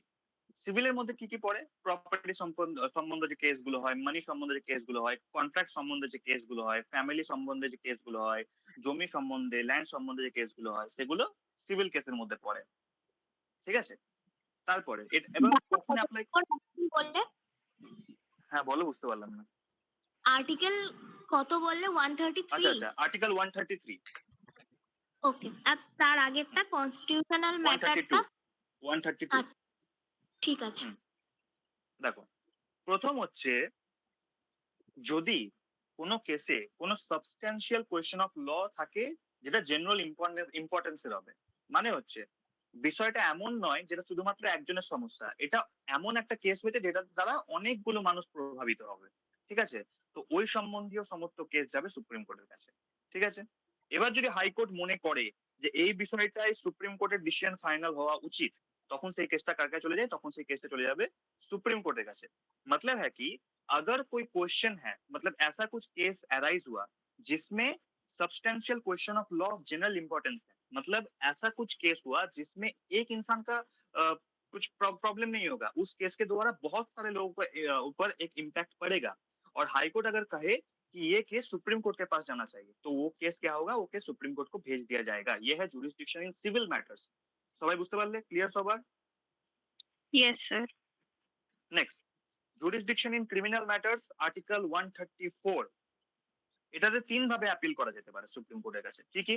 প্রথম হচ্ছে হাইকোর্ট ভাবো একজন নির্দোষ মানুষকে, মানে অ্যাকুইটেড কোনো পার্সনকে যদি দোষী বলে ডেথ সেন্টেন্স দিয়ে দিল, ঠিক আছে, তখন সেই তার বিরুদ্ধে সুপ্রিম কোর্টে অ্যাপিল করা যেতে পারে। मतलब फर्स्ट ग्राउंड है कि अगर हाई कोर्ट ने किसी एक्विटेड पर्सन को, किसी निर्दोष इंसान को अगर डेथ सेंटेंस दे दिया, मतलब सोचो कुछ ऐसा केस हुआ, असल में उसने वो चीज किया ही नहीं है, बट सुप्रीम कोर्ट को अपना मतलब होता है ना, एडवोकेट्स अपना अलग अलग से सब दिखाते हैं, सब ऐसा पेश कर दिया कुछ एविडेंस जिसके द्वारा लगा कि यही शायद मतलब वो गलत किया है, वो क्राइम किया है, तो उसको डेथ सेंटेंस दे दिया हाईकोर्ट ने, तो उसके अगेंस्ट में तुम सुप्रीम कोर्ट में जाके अपील कर सकते हो। नेक्स्ट है कि হাইকোর্ট ভাবো কোনো ক্রিমিনাল কেস নিজেই ট্রায়াল করতে লেগে গেল এবং ডেথ সেন্টেন্স দিয়ে দিল, মানে আমরা কি জানি হাইকোর্টের কাছে সুও মোটো পাওয়ার থাকে, মানে হাইকোর্ট ভাবো কোনো একটা কেস তার কাছে হয়তো কেউ মানে ফাইল করেনি, সে নিজেই কেসটা নিয়েছে, ঠিক আছে, এবং তারপর সে ডেথ সেন্টেন্স दिएছে, সেই কেসটার বিরুদ্ধেও কিন্তু তুমি সুপ্রিম কোর্টে गए अपील करते पारो। मतलब है कि अगर हाई कोर्ट सुओ मोटो के द्वारा कुछ केस अपने जुरिसडिक्शन में ले लिया और वो जुरिसडिक्शन मतलब उस केस में उसने डेथ सेंटेंस पास कर दिया, तो उस केस के अगेंस्ट में भी सुप्रीम कोर्ट के पास जाया जा सकता है। তাহলে প্রথম দুটো গ্রাউন্ড ক্লিয়ার হলো, মানে সিভিল ম্যাটার্স, ক্রিমিনাল ম্যাটার্স আর কনস্টিটিউশনাল ম্যাটার্স, এই তিনটে ক্লিয়ার হলো? সবার ক্লিয়ার? Yes sir. নেক্সট হচ্ছে স্পেশাল লিভ পিটিশন, আর্টিকেল 136। এটাকে বলা হয় স্পেশাল লিভ টু আপিল, ঠিক আছে? আর্টিকেল 136 এ বলা আছে স্পেশাল লিভ পিটিশনের কথা, এটা লিখে নাও, article 136 special leave petition, special leave petition. এবং সবসময় মনে রাখবে এই যে স্পেশাল লিভ পিটিশনের যা পাওয়ার, এটা কিন্তু সুপ্রিম কোর্টের সবচেয়ে পাওয়ারফুল পাওয়ার, কারণ এখানে যদি সুপ্রিম কোর্ট চায় যে কোনো কোর্ট বা ট্রাইব্যুনালের জাজমেন্টের বিরুদ্ধে আপিল করার পারমিশন দিতে পারে, এটাকে বলে স্পেশাল লিভ টু আপিল। মানে ভাবো কোনো জাজমেন্ট কোনো লোয়ার কোর্ট কিছু পাস করেছে, যেটা দিয়েছে, এবার সুপ্রিম কোর্ট ওটা পাওয়ার দেয় ইন্ডিভিজুয়ালদের যে তুমি ওই কেসটার বিরুদ্ধে সুপ্রিম কোর্টে গিয়ে কেস করতে পারো, এটাকে বলে স্পেশাল লিভ পিটিশন। मतलब है कि अगर सुप्रीम कोर्ट के पास ये पावर है कि कोई लोअर कोर्ट में, कोई ट्राइब्यूनल में अगर कुछ ऐसा केस पास हो गया जिसके मतलब मतलब कोई केस डिसीजन पास किया गया, उस डिसीजन के अगेंस्ट में तुम सुप्रीम कोर्ट में जाके केस फाइल कर सकते हो, ये है स्पेशल लिव पिटिशन। আমি যদি একটা एग्जांपल দিই, ভাবো হাইকোর্টে কোনো একটা কেস করা হয়েছে, ঠিক আছে, এবং হাইকোর্টে অ্যাপিলটা অ্যালাউ করেনি। দেখো হাইকোর্ট বা সুপ্রিম কোর্টের কাছে ডিসক্রিশনারি পাওয়ার থাকে। ডিসক্রিশনারি পাওয়ার মানে হচ্ছে হাইকোর্ট চাইলে বিষয়টা শুনতে পারে, নাও শুনতে পারে। কিন্তু ফান্ডামেন্টাল রাইটে যদি ব্রিচ হয় তাহলে কিন্তু সুপ্রিম কোর্টকে সেই বিষয়টা শুনতে হবেই। সেখানে সুপ্রিম কোর্ট বলতে পারবে না যে আমি এই বিষয়টা নেব না, এমনি হবে না। কিন্তু বাকি যে সমস্ত কেসগুলো আছে লিগাল রাইটের ক্ষেত্রে, কনস্টিটিউশনাল রাইটের ক্ষেত্রে সুপ্রিম কোর্ট চাইলে শুনতে পারে, না শুনতে পারে, হাইকোর্ট চাইলে শুনতে পারে, নাও শুনতে পারে। এমনি ভাবো কোনো একটা কেস হাইকোর্টের কাছে গেল এবং হাইকোর্ট বিলটা অ্যালাউ করেনি, ঠিক আছে, তখন মানুষ কি করতে পারে, সুপ্রিম কোর্টে গিয়ে আপিল করতে পারে এবং সুপ্রিম কোর্ট চাইলে পারমিশন দেবে, চাইলে রিজেক্ট করবে। এটাও কিন্তু সুপ্রিম কোর্টের ডিসক্রিশন, কোর্টের ডিসক্রিশন পাওয়ার। মানে কোর্ট, সুপ্রিম কোর্ট চাইলে ওই আপিলটা অ্যালাউ করতে পারে, না চাইলে আপিল नाও করতে, মানে অ্যালাউ নাও করতে पारे। मतलब है कि अगर सोचो हाई कोर्ट के पास कुछ केस गया और हाई कोर्ट ने वो अपील को अलाउ नहीं किया, अब क्या किया जा सकता है, उस केस को सुप्रीम कोर्ट के पास भेजा जाएगा, ठीक है। अब सुप्रीम कोर्ट अगर चाहे तो वो केस ले भी सकता है, नहीं भी ले सकता है। तो ये है स्पेशल लीव पिटिशन जो कि आर्टिकल 136 में दिया गया है। সবাই বুঝতে পারলে? ক্লিয়ার সবার? দাদা, সোনা বলো। यस হ্যাঁ বলো। এটা কত নম্বর আর্টিকেল বললে? Article 136। Okay okay. Then sir I have then a question ওই স্পেশাল হ্যাঁ, লিভ তো please বলো। পিটিশনটায়, হ্যাঁ স্পেশাল লিভ হুম। পিটিশনটায় যেটা মানে সাপোজ সুপ্রিম কোর্ট ওটাকে নিল না, কেসটাকে নিল না, দেন ওইটাকে ওই কেসটার রায় তাহলে তো হাইকোর্টকেই দিতে হবে আবার। ওটা আবার ঘুরে হাইকোর্টের কাছে চলে যেতে পারে। এবার হাইকোর্ট যদি আবার চায় নিতে পারে, না নিতে পারে। কিন্তু মেইনলি দেখো সুপ্রিম कोर्ट अलाउ করে দেয়, ঠিক আছে। আচ্ছা আচ্ছা। अब सोनम कुछ बोल रही थी। यस सर अगर if I'm not satisfied with the judgment of high court so can I appeal it to supreme court yes obviously, यही तो पावर दिया जाता है स्पेशल पिटिशन के अंदर कि तुमको अगर पसंद नहीं आया तो तुम सुप्रीम कोर्ट के पास जा सकते हो, तुम्हारे पास वो गेट खुला है हमेशा, ঠিক আছে। okay তো আমরা এতক্ষণ পর্যন্ত দুটো জুরিসডিকশন ক্লিয়ার করলাম, original jurisdiction, appellate jurisdiction. Next আমরা 3 নম্বর কি জানতাম, অ্যাডভাইজারি জুডিশিয়াল, আর্টিকেল 143। অ্যাডভাইজারি জুরিসডিকশনের যে পাওয়ারটা সেটা প্রেসিডেন্টের কাছে থাকে। মানে হচ্ছে এটা লিখে নাও, আর্টিকেল 143 অ্যাডভাইজারি জুরিসডিকশন, খুব important. Advisory jurisdiction very important. Article 143 advisory jurisdiction মানে হচ্ছে, ভাবো কোন একটা ক্রুশিয়াল ম্যাটার দেশে চলে এলো, ঠিক আছে, এবং প্রেসিডেন্টের মনে হলো এই বিষয়ে আমার সুপ্রিম কোর্টের অ্যাডভাইসের প্রয়োজন আছে, তাহলে কি হতে পারে, সুপ্রিম কোর্ট সেই প্রেসিডেন্ট সুপ্রিম কোর্টের কাছে যাবেন এবং অ্যাডভাইস চাইবেন। এটাকে বলা হয় অ্যাডভাইজারি জুরিসডিকশন, ঠিক আছে। এবং আরেকবার যে একটা, একটু বলবে? হ্যাঁ বলছি, দেখো তারপরে একটা কেস হয়েছিল, পুরোটা বলে তারপর বলছি। তারপরে একটা কেস হয়েছিল কেরালা এডুকেশন বিল কেস। ওটাতে বলা হলো যে court is not bound to answer a reference made to it by the president. মানে কেরালা এডুকেশন বিলে বলা হলো কি সুপ্রিম কোর্ট কিন্তু বাউন্ড নয় যে তাকে অ্যাডভাইস দিতেই হবে, প্রেসিডেন্ট চেয়েছে বলেন তাকে অ্যাডভাইস দিতেই হবে, ঠিক আছে। Article 143 clause 2 provides that if the president refers such matters which are excluded from the provision of Article 151 for the advisory opinion of the Supreme Court, then the court will bound to give opinion on it. মানে যদি এমন কোনো ব্যাপার আছে, আমি দেখো প্রথম থেকে আবার বলি বিষয়টা। অ্যাডভাইজারি জুরিসডিকশন মানে হচ্ছে, অ্যাডভাইজারি জুরিসডিকশন আর্টিকেল 143 বলা আছে, ঠিক আছে।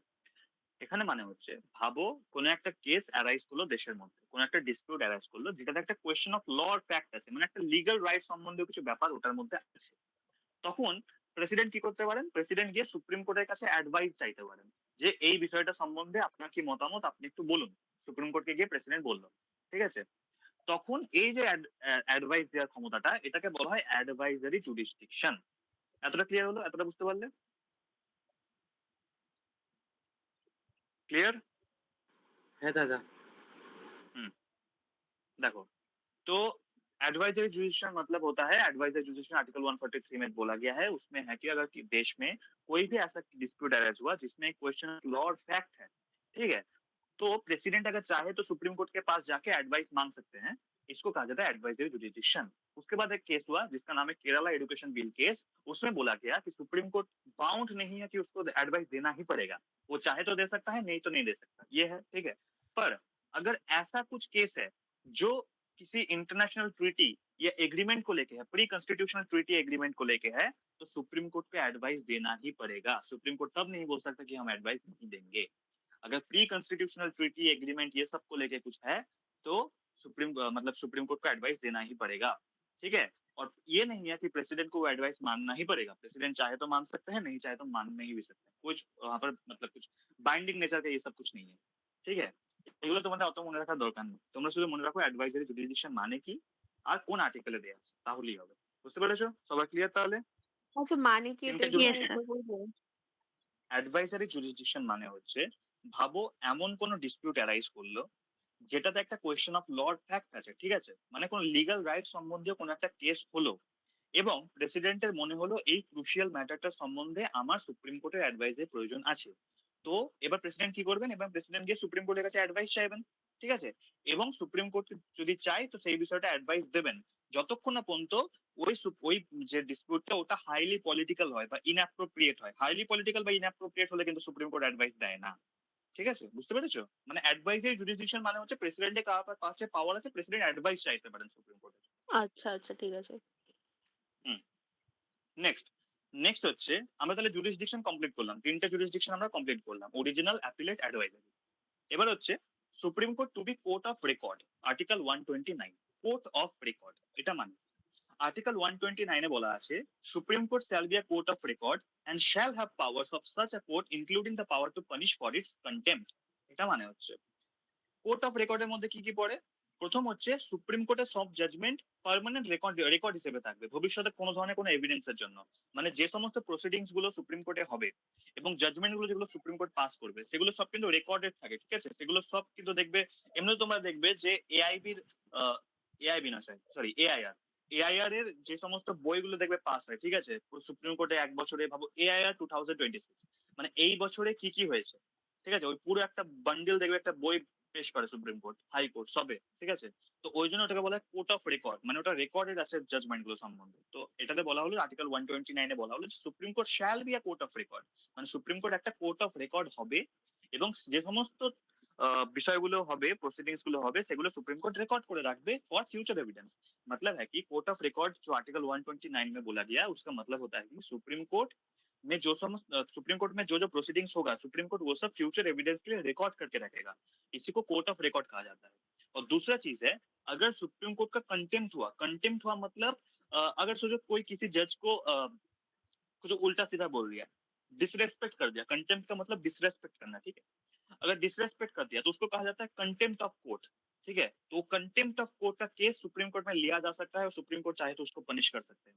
मतलब है कि মানে হচ্ছে সুপ্রিম কোর্টকে যদি কেউ কন্টেম্প্ট করে মানে কেউ ডিফেম করে, কোনো ধরনের কোনো ডিসরেসপেক্ট করে, তাহলে সেই কেস সুপ্রিম কোর্ট গ্রহণ করতে পারে এবং পানিশ করতে পারে। তাহলে supreme court to be a court of record. Clear? সবার clear? Yes, sir. Yes sir.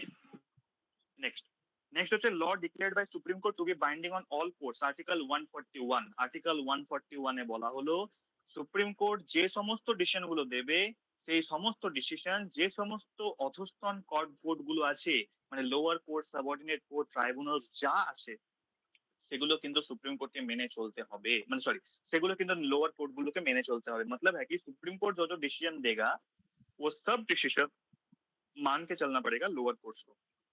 ঠিক আছে? তোমাদের একটা জিনিস আমি বলি, ঠিক আছে? একটা ডক্ট্রিন আছে, ডক্ট্রিন মানে থিওরি আছে, ওটাকে বলে doctrine of president, not president, it is president, PRECEDENT। President মানে হচ্ছে ভাবো কোনো সুপিরিয়র কোর্ট যদি কোনো একটা পার্টিকুলার বিষয়ে কোনো একটা ডিসিশন দেয় এবং সেই সিমিলার বিষয় যদি কোনো লোয়ার কোর্টের কাছে যায় তো লোয়ার কোর্ট কিন্তু বাউন্ড থাকে, লোয়ার কোর্ট বাউন্ড থাকে যে সুপ্রিম কোর্ট যে ডিসিশনটা দিয়েছে সেটা তাকে মেনে চলতেই হবে। জাজ সেই লোয়ার কোর্টের জাজ সেটাতে অ্যাপ্রুভ করুক না করুক তাকে মানতেই হবে, কিছু করার থাকে না। এটাকে এই ডক্ট্রিনটাকে বলা হয় প্রেসিডেন্ট। এটাকে আবার ইংল্যান্ডে বলা হয় স্টেয়ার ডিসাইসিস। मतलब है कि यहाँ पर एक डॉक्ट्रिन है जिसका नाम है प्रेसिडेंट, डॉक्ट्रिन ऑफ प्रेसिडेंट। उसका मतलब होता है कि अगर कोई सुपीरियर कोर्ट मतलब मान सकते हैं कि high court sorry supreme court ने किसी पर्टिकुलर डिसीजन में किसी केस में कोई डिसीजन दिया और अगर उसी तरीके का कोई सिमिलर केस किसी लोअर कोर्ट में हाई कोर्ट में गया तो हाई कोर्ट को वो बाइंडिंग है कि हाई कोर्ट को सुप्रीम कोर्ट का जो डिसीजन दिया था सुप्रीम कोर्ट ने वही फिर से मानना पड़ेगा। इसको कहा जाता है डॉक्ट्रिन ऑफ प्रेसिडेंट, ठीक है? और इसको इंग्लैंड में कहा जाता है स्टेयर डिसाइसिस। ক্লিয়ার? সবার ক্লিয়ার? তাহলে সুপ্রিম কোর্ট শেষ হবে তাহলে আমাদের। Yes, sir. আচ্ছা বলছি যে সুপ্রিম কোর্ট যেটা বলবি সেটা হাইকোর্টকে মানতে হবে, এটা আর্টিকেল 41 এ আছে তো? না না না না এটা আমি বললাম এক্সট্রা বাস আর্টিকেল 141 এটাতে বলা আছে যে সুপ্রিম কোর্ট যে সমস্ত, আচ্ছা তুমি কোশ্চেনটা কি করলে বলো তো একবার। আমি বললাম যে সুপ্রিম কোর্ট যেগুলো মানে যা বলবে সেটা হাইকোর্টকে মানতে হবে, এটা আর্টিকেল 41 এ আছে, মানে আচ্ছা আচ্ছা, 141 এ আছে। হ্যাঁ আর্টিকেল 141 আছে সুপ্রিম কোর্ট যা বলবে সেগুলো ওই সমস্ত, শুধু হাইকোর্ট বলে নয়, সমস্ত লোয়ার মানে সাবঅর্ডিনেট কোর্ট গুলো কিন্তু মেনে চলতে হবে, আচ্ছা। ঠিক আছে? হুম। Sir, I have a question. বলো। What if other courts, the lower courts, High Court, think that the judgment that is given by Supreme Court is not correct? So what can be done then? দেখো, the lower courts are bound to obey the decisions which are given by the Supreme Court because they are binding in nature. Constitution में बोला गया, article 141 में बोला ही गया है कि supreme court को मतलब जो डिसीजन देगा उसको मानना ही पड़ेगा, कुछ किया नहीं जा सकता। यहाँ पर कुछ मतलब एक्सेप्शन नहीं दिया गया है। लोअर कोर्ट्स के जज चाहे ना चाहे उनको मानना ही पड़ेगा।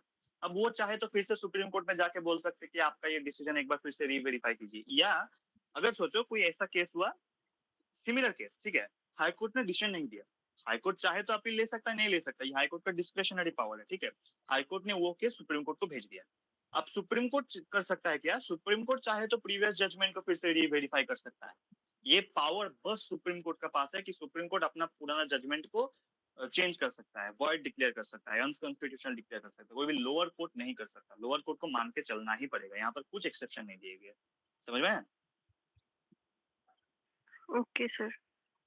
তো আমরা এবার শুরু করছি state judiciary, that is high courts, ঠিক আছে। সুপ্রিম কোর্ট যতটা আমরা ডিটেলে পড়লাম, হাইকোর্ট আরো ডিটেলে পড়ার কোনো দরকার নেই এবং আসবেও না কিছু হাইকোর্ট থেকে, ঠিক আছে। হাইকোর্ট থেকে আসবে না বলতে অত ডিটেলসে কিছু আসে না হাইকোর্ট থেকে। দেখো আমি বলি তাহলে, প্রথম হচ্ছে আর্টিকেল 214 এ বলা হলো there shall be high court for each state, মানে প্রত্যেকটা স্টেটের জন্য একটা হাইকোর্ট থাকবে। এবং একই সঙ্গে বলা হলো 231 এ যে পার্লামেন্ট চাইলে একটা কমন হাইকোর্ট বানাতে পারে 2 অর মোর স্টেটের জন্য, ঠিক আছে, বা 2 অর মোর স্টেট এবং ইউনিয়ন টেরিটরি, এটার জন্য চাইলে কিন্তু বানাতে পারে। মানে হচ্ছে आर्टिकल 214 में बोला गया कि there shall be high court for each state, मतलब एवरी स्टेट के लिए एक हाई कोर्ट रहेगा। और 231 में बोला गया पार्लियामेंट चाहे तो एक ऐसा कॉमन हाई कोर्ट एस्टेब्लिश कर सकता है 2 और मोर स्टेट के लिए, या 2 और more state and a union territory, ठीक है, समझ में आया? Next, court of record article 215, मतलब है कि जैसा सुप्रीम कोर्ट एक कोर्ट ऑफ रिकॉर्ड है, हाई कोर्ट भी एक कोर्ट ऑफ रिकॉर्ड होगा, और इस हाई कोर्ट भी अपना कंटेम्प्ट के लिए पनिश कर सकता है। समझ में आया? सब क्लियर? Yes, यस और sir. नो? দেখো দাদা তারপর হচ্ছে, হ্যাঁ বলো। এটা কত নম্বর আর্টিকেলে আছে বললে? তিনটে আর্টিকেল বললাম। দেখো আর্টিকেল 214 এ বলা আছে যে প্রত্যেকটা স্টেটে একটা হাইকোর্ট হবে। আর্টিকেল 231 এ বলা আছে যে পার্লামেন্ট চাইলে কমন হাইকোর্ট বা 2 or more state and union টেরিটরির জন্য। এবং 215 এ বলা আছে যে হাইকোর্ট কিন্তু যেমন সুপ্রিম কোর্ট একটা কোর্ট অফ রেকর্ড, হাইকোর্টও কিন্তু একটা কোর্ট অফ রেকর্ড। এবং 26 বলা আছে 215 এ বলা আছে যদি কন্টেম্প্ট করে কেউ হাইকোর্টের, মানে হাইকোর্টকে ডিফেম করে বা হাইকোর্টে কোন জাজকে ডিফেম করে, ডিসরেসপেক্ট করে, তাহলেও কিন্তু হাইকোর্ট পানিশ করতে পারে, কন্টেম্প্ট অফ কোর্ট, ঠিক আছে? বুঝতে পেরেছো? তিনটে আর্টিকেল 214, 231 এবং 215, ক্লিয়ার? হ্যাঁ হ্যাঁ ঠিক আছে বুঝতে পেরেছি। এবার হচ্ছে composition of high court. Composition of high court কি আসবে? আর্টিকেল 214 এ বলা হলো, আচ্ছা সরি দাঁড়াও, হ্যাঁ কম্পোজিশন আমি যেটা আগে বলেছিলাম যে চিফ জাস্টিস অফ ইন্ডিয়া থাকবেন এবং দুজন আলাদা জাজ থাকবেন, এটাই হচ্ছে সেম জিনিস, ঠিক আছে? বুঝতে পেরেছো? ওই আগেরটাই যেটা আমি বললাম যে জাজেস, সুপ্রিম কোর্টের জন্য চিফ জাস্টিস প্লাস 4 জাজেস, হাইকোর্টের জন্য চিফ জাস্টিস প্লাস 2 জাজেস, ঠিক আছে? Next, appointment. অ্যাপয়েন্ট কে করবেন? প্রেসিডেন্ট করবেন। কাদের সঙ্গে কনসালটেশন করার পর? চিফ জাস্টিসের সঙ্গে এবং সেই স্টেটটা, সেটা যারা যে গভর্নর থাকবেন তার সঙ্গে কনসালটেশন করবেন। এবং একই সঙ্গে প্রেসিডেন্ট চিফ জাস্টিসের সঙ্গে করবেন, গভর্নরের সঙ্গে করবে, এবং যে হাইকোর্টটাতে জাজ অ্যাপয়েন্ট করা হবে তার যে চিফ জাস্টিস থাকবে তার সঙ্গে কিন্তু কনসাল্ট করবে। বুঝতে পেরেছো? मतलब है कि प्रेसिडेंट अपॉइंट करेंगे हाईकोर्ट के जज को, किसके साथ कंसल्टेशन के बाद? Chief justice of India, governor plus chief justice of that high court, ये तीनों के साथ डिस्कशन करने के बाद, और उसके बाद कोलेजियम जो स्ट्रक्चर रहेगा, मतलब 2 सीनियर मोस्ट जजेस of the supreme court and chief justice, ये सबके साथ डिस्कशन करने के बाद एक जज सुप्रीम हाईकोर्ट के जज को अपॉइंट किया जाता है। सर বুঝতে পারলে? সবাই ক্লিয়ার? ক্লিয়ার হলো? বলো হ্যাঁ না। হ্যাঁ দাদা হ্যাঁ বুঝে দাদা গেছি। Yes sir next, qualifications for high court জাজেস। কি হতে হবে? তাকে সিটিজেন অফ ইন্ডিয়া হতে হবে এবং জুডিশিয়াল অফিস হোল্ড করতে হবে 10 বছরের জন্য। ঠিক আছে, মানে তিনি কোনো এমন ল সংক্রান্ত তিনি কোনো কাজ করেছেন। ঠিক আছে, he has for at least 10 years hold a judicial office in the territory of India. মানে তার একটা জুডিশিয়াল অফিস থাকবে কোনো। ঠিক আছে, 10 বছরের জন্য তিনি কাজ করেছেন, বা হাইকোর্টে অ্যাডভোকেট হিসেবে কাজ করেছেন 10 বছরের জন্য, তাহলে হবে। বা একটা হাইকোর্ট বা দুটো হাইকোর্ট বা তার বেশি, 10 বছরের জন্য তাকে অ্যাজ আ অ্যাডভোকেট কাজ করতে হবে হাইকোর্টে। তাহলে বুঝতে পেরেছো? কিন্তু আমি যেটা সুপ্রিম কোর্টে বলেছিলাম, তাকে একটা ডিস্টিংগুইশ জুরিস্ট হতে হবে, কিন্তু হাইকোর্টের ক্ষেত্রে অমনি কোনো ক্রাইটেরিয়া নেই। ক্লিয়ার সবার? হ্যাঁ দাদা। Next can you next please होता है ओथ। रिपीट वंस हाँ, देखो, मतलब है कि अगर किसी को हाई कोर्ट का जज होना है तो उसको सिटीजन ऑफ इंडिया होना पड़ेगा, या और उसके साथ या तो उसको 10 साल किसी जुडिशियल ऑफिस को होल्ड करना पड़ेगा, या तो उसको as a high advocate of high court काम करना पड़ेगा। समझ में आया? हाँ तो अभी एक और वो भी है ना एग्जाम हाँ, एग्जाम भी तो, पर ये है क्राइटेरिया, मतलब एग्जाम के बाद भी तो देखा जाएगा ना। अगर सोचो कोई इंसान एडवोकेट तरीके का काम ही नहीं किया, वो सीधा एग्जाम देके आ गया, तो नहीं हो सकता ना। उसको 10 साल एज Okay. एडवोकेट काम करना पड़ेगा, या तो जुडिशियल ऑफिस होल्ड करना पड़ेगा। समझ में आया? मतलब अगर एग्जाम भी देना है तब भी उसको 10 साल काम हाँ, करना 10 साल पड़ेगा। करके आना पड़ेगा, काम करके आना पड़ेगा। Oh, next, oath or affirmation, article 219। কে ওথ দেবেন, কেউ শপথ গ্রহণ করাবেন? Governor of that state. এবার আমাকে বলো, अब मुझे बोलो कि সবার কাছে প্রশ্ন থাকবে, হ্যাঁ, যে ওথ एंड अफर्मेशन कौन से शेड्यूल में बोला गया है? ओथ एंड अफर्मेशन कौन शेड्यूल में बोला है? बोलो। Third schedule. Third schedule, very good. और salary allowance? Second good good. Retirement age, supreme কোর্টের জাজদের রিটায়ারমেন্ট এজ কত ছিল বলো? 65 years। 65 65 years। Very good, very good. 65 years। হাইকোর্টে, হ্যাঁ, আর হাইকোর্টে হচ্ছে 62। ঠিক আছে, সুপ্রিম কোর্টে 65 আপনি করে মনে রাখবে। সুপ্রিম কোর্ট বড় কোর্ট, তাই জন্য 65, হাইকোর্ট লোয়ার কোর্ট, তাই জন্য 62। ঠিক আছে, রিজন মাইকটা মিউট করো। স্যার একটা কোয়েশ্চেন ছিল। আচ্ছা আচ্ছা, হ্যাঁ বলো। স্যার বলছি যে মানে সুপ্রিম কোর্টের যে জাজেস আছে তাদেরকে অ্যাপয়েন্ট করার সময় সিবিআই এবং যে 4টে জাজ থাকবেন, তিনি ধরেন একটা মানে জাজকে প্রেসক্রাইব করলেন, কিন্তু তারপরে গিয়ে প্রেসিডেন্ট কি সেটাকে রিজেক্ট করতে পারে? না, প্রেসিডেন্টকে মানতেই হবে, বললাম তো, প্রেসিডেন্ট বাউন্ড, মানতেই হবে। ঠিক আছে, বুঝতে পারছো? হ্যাঁ স্যার। ঠিক আছে, দেখো, তাহলে আমি ওথ বললাম, রিটায়ারমেন্ট এজ বললাম, রেজিগনেশন, কাকে রেজিগনেশন দেবেন? প্রেসিডেন্টকে দেবেন। ঠিক আছে, রিমুভাল বলে দিই। রিমুভাল হচ্ছে article 217 clause 1 sub clause B. ওটাতে বলা হচ্ছে প্রেসিডেন্ট একজন হাইকোর্টের জাজকে রিমুভ করতে পারে, কিন্তু কোনো স্পেসিফিক গ্রাউন্ডের কথা বলা নেই। যেমন আমি বললাম যে, আচ্ছা আচ্ছা, সরি সরি ভুল বললাম। সুপ্রিম কোর্টের জাজদের যে গ্রাউন্ডে রিমুভ করা যেতে পারে, হাইকোর্টের জাজদেরও সেই গ্রাউন্ডে রিমুভ করা যেতে পারে, মানে প্রুফড মিসবিহেভিয়ার और ইনক্যাপাসিটি এবং স্পেশাল মেজরিটির মাধ্যমে পার্লামেন্টের। বুঝতে পেরেছো? मतलब है रिमूवल है कि article 117 clause 1 sub clause D, उसमें बोला गया है कि प्रेसिडेंट चाहे तो किसी को रिमूव कर सकता है। किस ग्राउंड पे? प्रूफ मिसबिहेवियर और इनकैपेसिटी। जो ग्राउंड सुप्रीम कोर्ट के जजेस को रिमूव करने के लिए है, वही सेम ग्राउंड हाई कोर्ट के जजेस को रिमूव करने के लिए है। और उसी के साथ वो उस सुप्रीम कोर्ट के एक जज को रिमूव करने के लिए जैसे पार्लियामेंट से स्पेशल मेजोरिटी चाहिए होता है, सेम हाई कोर्ट के जज को रिमूव करने के लिए भी पार्लियामेंट से स्पेशल मेजोरिटी चाहिए होता है। समझ में आया? সবাই বুঝতে পারলে? Yes sir. হ্যাঁ দাদা। নেক্সট, সুপ্রিম হাইকোর্টের একটা জুরিসডিকশনের কথা বলি, সেটা হচ্ছে সুপারভাইজারি জুরিসডিকশন, আর্টিকেল 227। আর্টিকেল 227 এ বলা আছে যে every high court has administrative and judicial superintendence over all subordinate courts and tribunals throughout its territorial jurisdiction। মানে হাইকোর্টের যারা যে সমস্ত লোয়ার সাবঅর্ডিনেট কোর্ট থাকবে, তারা হাইকোর্ট তাদের সুপারিনটেন্ডেন্ট করতে পারে, মানে হাইকোর্ট তাদের চেক করতে পারে তারা কেমন করে কাজ করছে না করছে, তাদের জাজমেন্ট পেশ করার ক্ষেত্রে কয়েকটা জিনিস চেক করতে পারে। মানে হাইকোর্ট এক কথায় এজ এ সুপারিনটেন্ডেন্ট কাজ করতে পারে। मतलब है कि आर्टिकल 227 जो सुपरिंटेंडेंस है, पावर है हाई कोर्ट का, उसका मतलब है कि जो सबऑर्डिनेट कोर्ट्स रहेंगे उनके ऊपर, ट्राइब्यूनल्स के भी ऊपर हाई कोर्ट चाहे तो सुपरिंटेंडेंट कर सकते हैं, मतलब हाई कोर्ट देख सकते हैं कि क्या काम कर रहा है, नहीं कर रहा है, ये सब देख सकते हैं, या कुछ रूल्स बना दे सकते हैं कि ये तुम लोगों को ये रूल मान के चलना पड़ेगा। ठीक है, বুঝতে পেরেছো? সবার কাছে ক্লিয়ার হলো? তাহলে আমাদের Yes, high court sir. Supreme court শেষ। সবাই বুঝতে পারলে? সব টপিক ক্লিয়ার হলো? দাদা ঈশিতা কিছু বলছো? কোনটা বলবো বলো?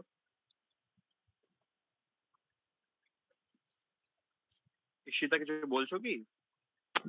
না না আমি কিছু বলিনি। আচ্ছা আচ্ছা, ঠিক আছে।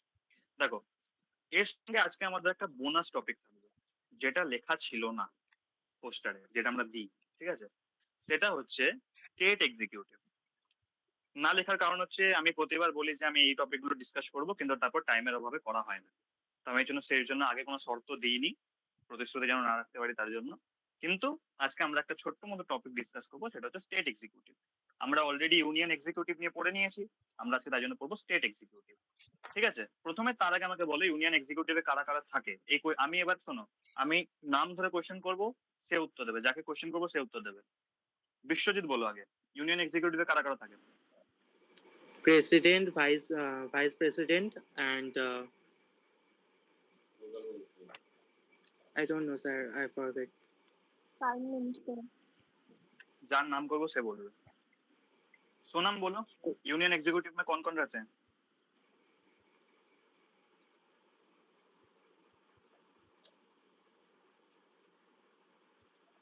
सोनम Sir, सुन पा रही है? हाँ, President, बोलो। Vice President, Council of Minister, Prime Minister, and Attorney General. हाँ, attorney general of India. Good. Next, Soumili बोलो, অ্যাটর্নি জেনারেলের কাজ কি? দাদা এটা ব্যাপারে আমি ঠিক জানি না। কেন, পিডিএফ তো দেওয়া হয়েছিল, তুমি পিডিএফ চেক করোনি?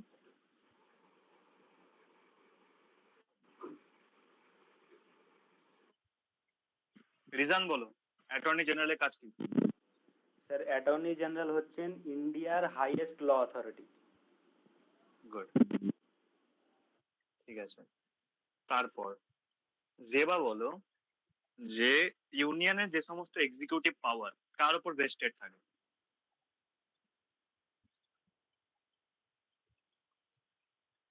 জেবা শুনতে পাচ্ছ? মানে দাদা আরেকবার কোশ্চেনটা রিপিট করো। ইউনিয়ন এক্সিকিউটিভে যে সমস্ত এক্সিকিউটিভ পাওয়ার, ইউনিয়নে যে সমস্ত এক্সিকিউটিভ পাওয়ার কার উপর ভেস্টেড থাকে? The powers of union executive are vested upon whom?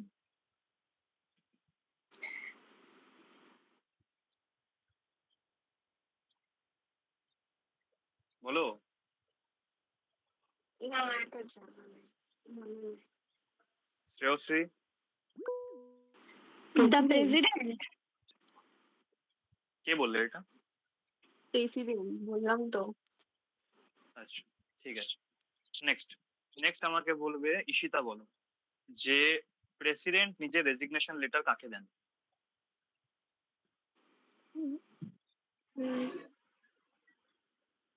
Chief বলো। Justice of India. না, কে বলবে? কোয়েল বলো। Vice president. গুড। তারপরে এশা বলো, ভাইস প্রেসিডেন্ট নিজের রেজিগনেশন কাকে দেন?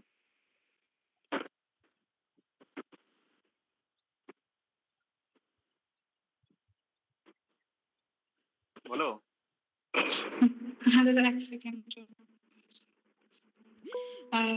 প্রেসিডেন্টকেই দেয়। ঠিক আছে। তারপরে বলবে শ্রীলব্ধা, তুমি বলো যে প্রতিটা স্টেটের যে গভর্নর তারা নিজেদের রেজিগনেশন লেটার কাকে দেন?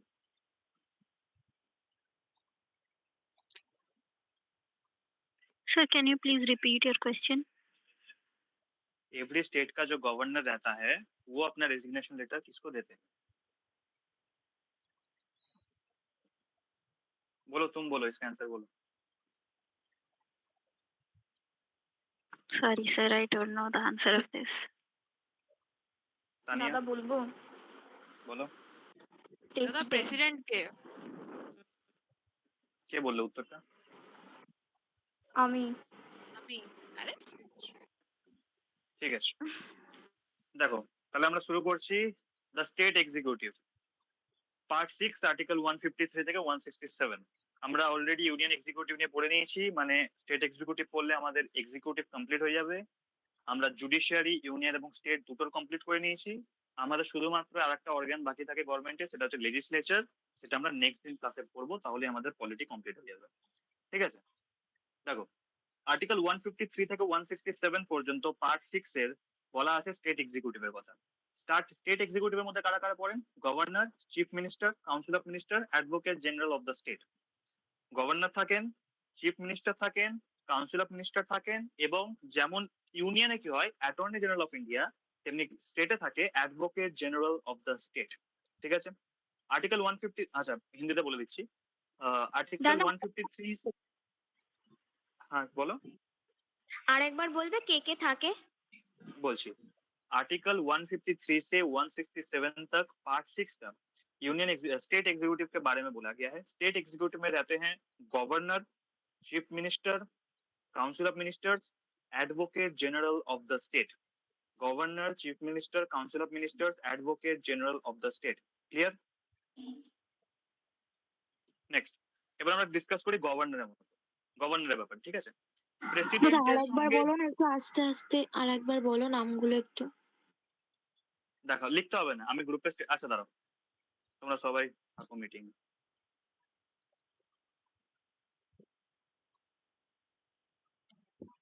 গ্রুপে স্টাডি ম্যাটেরিয়ালস প্রোভাইড করলাম, দেখো আজকের ক্লাসে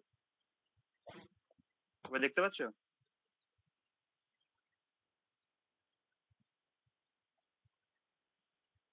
সবাই দেখতে পাচ্ছ? হ্যাঁ হ্যাঁ পাচ্ছি। Yes, sir. হ্যাঁ দাদা। দেখো গভর্নরে কি বললাম, আর্টিকেল 153 তে বলা আছে there shall be a governor for each state, same person can be appointed as governor for 2 or more states. মানে আর্টিকেল 153 তে বলা আছে প্রত্যেক স্টেটে একজন গভর্নর থাকবেন এবং দুটো স্টেটের জন্য কিন্তু একজন गवर्नर থাকতে পারেন। आर्टिकल 153 में बोला गया कि एवरी स्टेट के लिए गवर्नर रहेगा और एक पर्सन को दो स्टेट का गवर्नर भी बनाया जा सकता है। आर्टिकल 154 এ বলা গেল যে the executive power of the state shall be vested in the governor. মানে স্টেটে যে সমস্ত এক্সিকিউটিव কাজ, সেই সমস্ত এক্সিকিউটিव কাজ गवर्नर कंट्रोल থাকবে। स्टेट का जो एग्जीक्यूटिव पावर होता है वो सब पावर किसके ऊपर रहता है? वेस्टेड रहता है गवर्नर के ऊपर।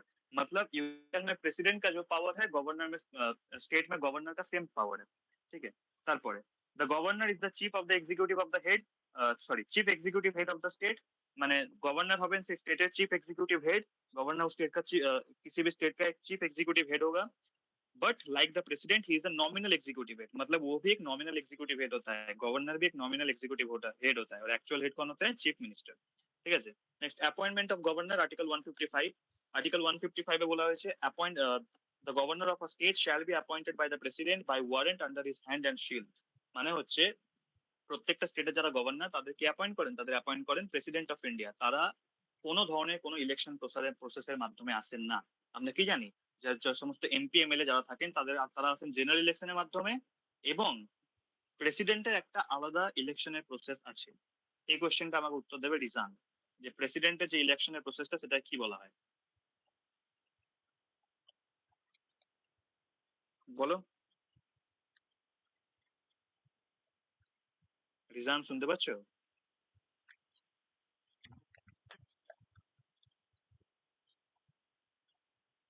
বলো প্রসেসটা বলো।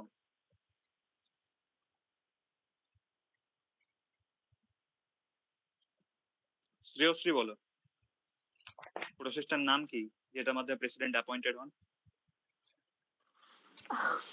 ওই তো যে কি বলে কিছু একটা সিঙ্গেল ইলেকশন না কি একটা যেন বলে। সেটা বলবো।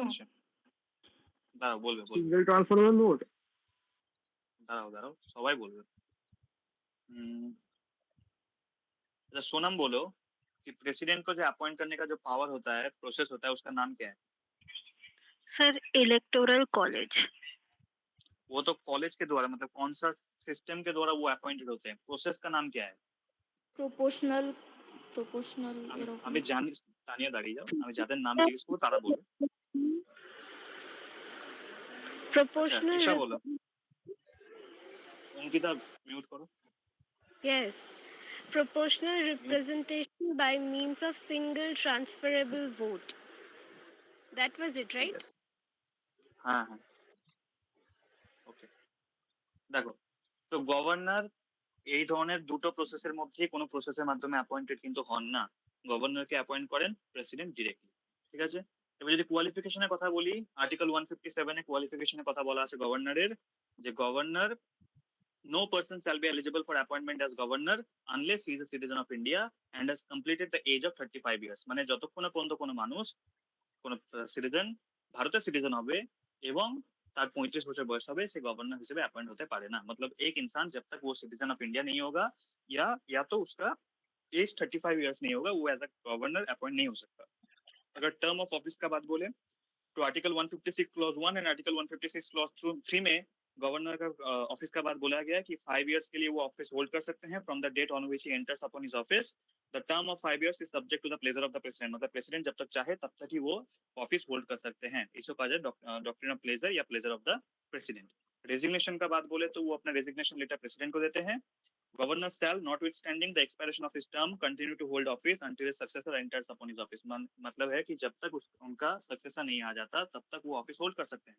মানে হচ্ছে গভর্নর যখন নেক্সট গভর্নর যতদিন না পর্যন্ত আসছে ততদিন পর্যন্ত যে প্রিভিয়াস গভর্নর তিনি কিন্তু অফিস হোল্ড করতে পারেন, যেমনটা প্রেসিডেন্ট করতে পারছিলেন। Next, The constitution does not lay down any grounds upon which a governor may be removed by the president। মানে কনস্টিটিউশনে এমন কোনো গ্রাউন্ডের কথা বলা নেই যার মাধ্যমে गवर्नर के रिमूव करा जाए। कॉन्स्टिट्यूशन में ऐसा किसी भी प्रोविजन का बात बोला नहीं गया है जिसके द्वारा गवर्नर को रिमूव किया जा सकता है। Next, Conditions of governor's office. Article 158 provides that the governor shall not be a member of either house of parliament or of a house of the legislature of any state specified in the first schedule। মানে হচ্ছে governor কিন্তু কোনো হাউসের, both the house of parliament মানে লোকসভা রাজ্যসভার member হবেন না এবং একই সঙ্গে বিধানসভা বিধান পরিষদেরও কিন্তু মেম্বার হবেন না। Governor either house of parliament मतलब लोकसभा राज्यसभा का मेंबर नहीं होंगे और उसी के साथ वो स्टेट लेजिस्लेचर के भी मेंबर नहीं होंगे।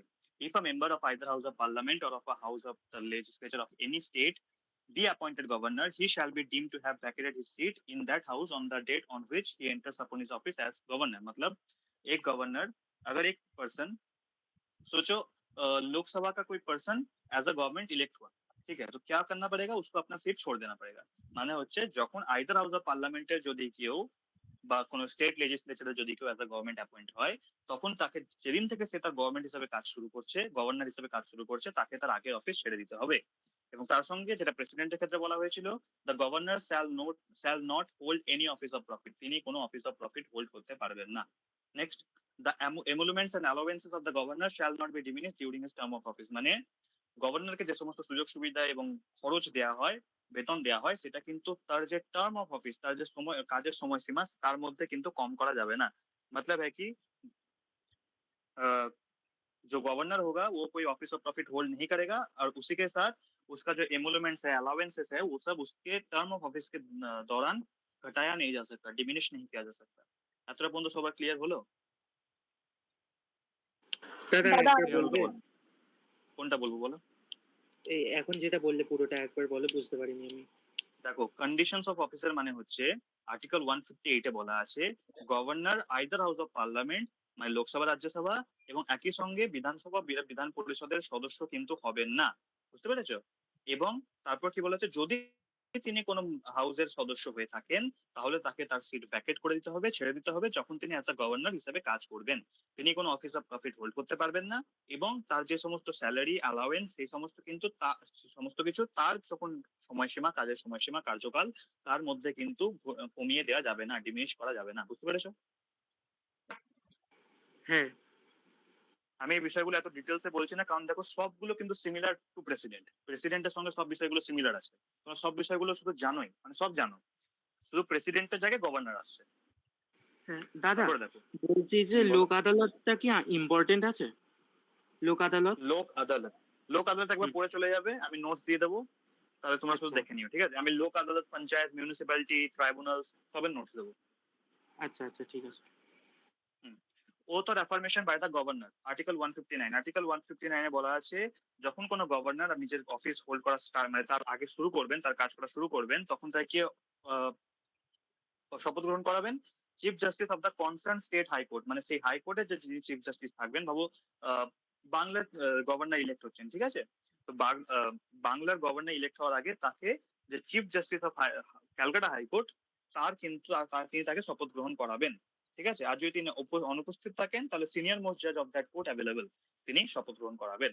মানে হচ্ছে मतलब है कि आर्टिकल 159 में बोला गया कि अब जब कोई गवर्नर अपना ऑफिस काम स्टार्ट करेगा, ऑफिस का सब काम, तो उससे पहले उसको चीफ उस जो स्टेट है, उस पर्टिकुलर स्टेट का जो हाई कोर्ट है, उसका जो चीफ जस्टिस है वो शपथ ग्रहण कराएंगे।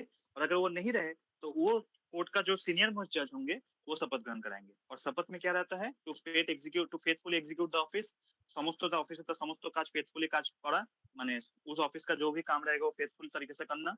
To preserve, protect and defend the constitution and the law, মানে কনস্টিটিউশন কে প্রিজার্ভ করা, প্রোটেক্ট করা, ডিফেন্ড করা, এই সমস্ত কিছু কাজ করা, मतलब কনস্টিটিউশন को প্রিজার্ভ करना, प्रोटेक्ट करना, डिफेंड करना, ये सब। To devote himself to the series and wellbeing of the people of the state, মানে ওই পার্টিকুলার স্টেটের যে সমস্ত মানুষ আছে তাদের ওয়েলবিং এর জন্য নিজেকে উৎসর্গ করে দেওয়া, मतलब उस स्टेट का जो सिटीजन्स है उनके भलाई के लिए खुद को काम में लगा, मतलब एकदम क्या बोले बिजी हो जाना, डिवोट कर देना, ঠিক আছে? তাহলে ওথ এন্ড অ্যাফার্মেশন ক্লিয়ার হলো? যা প্রেসিডেন্টের ওথ ছিল সেম গভর্নর সেম ওথ। বুঝতে পেরেছো সবাই? সবার কাছে ক্লিয়ার হলো? আচ্ছা, গভর্নর সিলেক্ট তো প্রেসিডেন্ট করবে না, এটা বললে?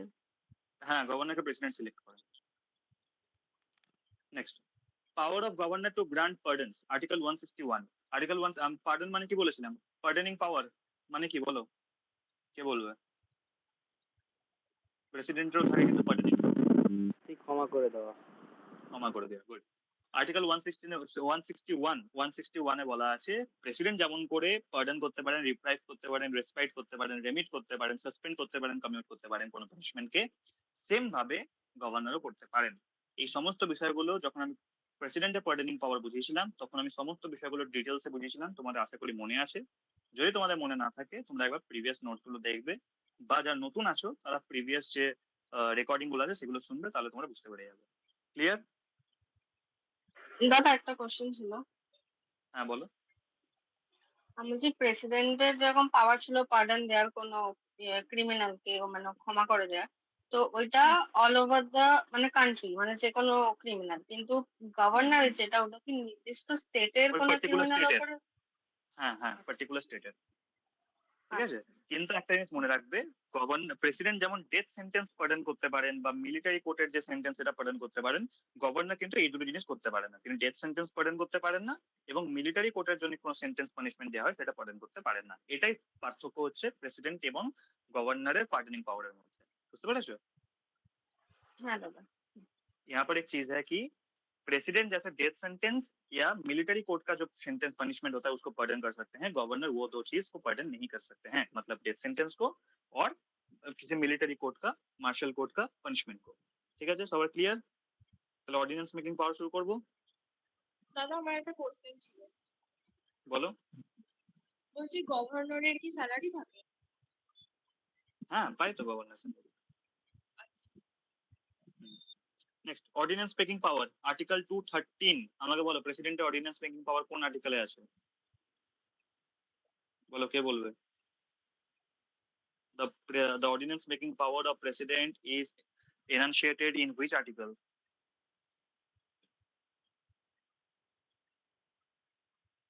কেউ পারবে না?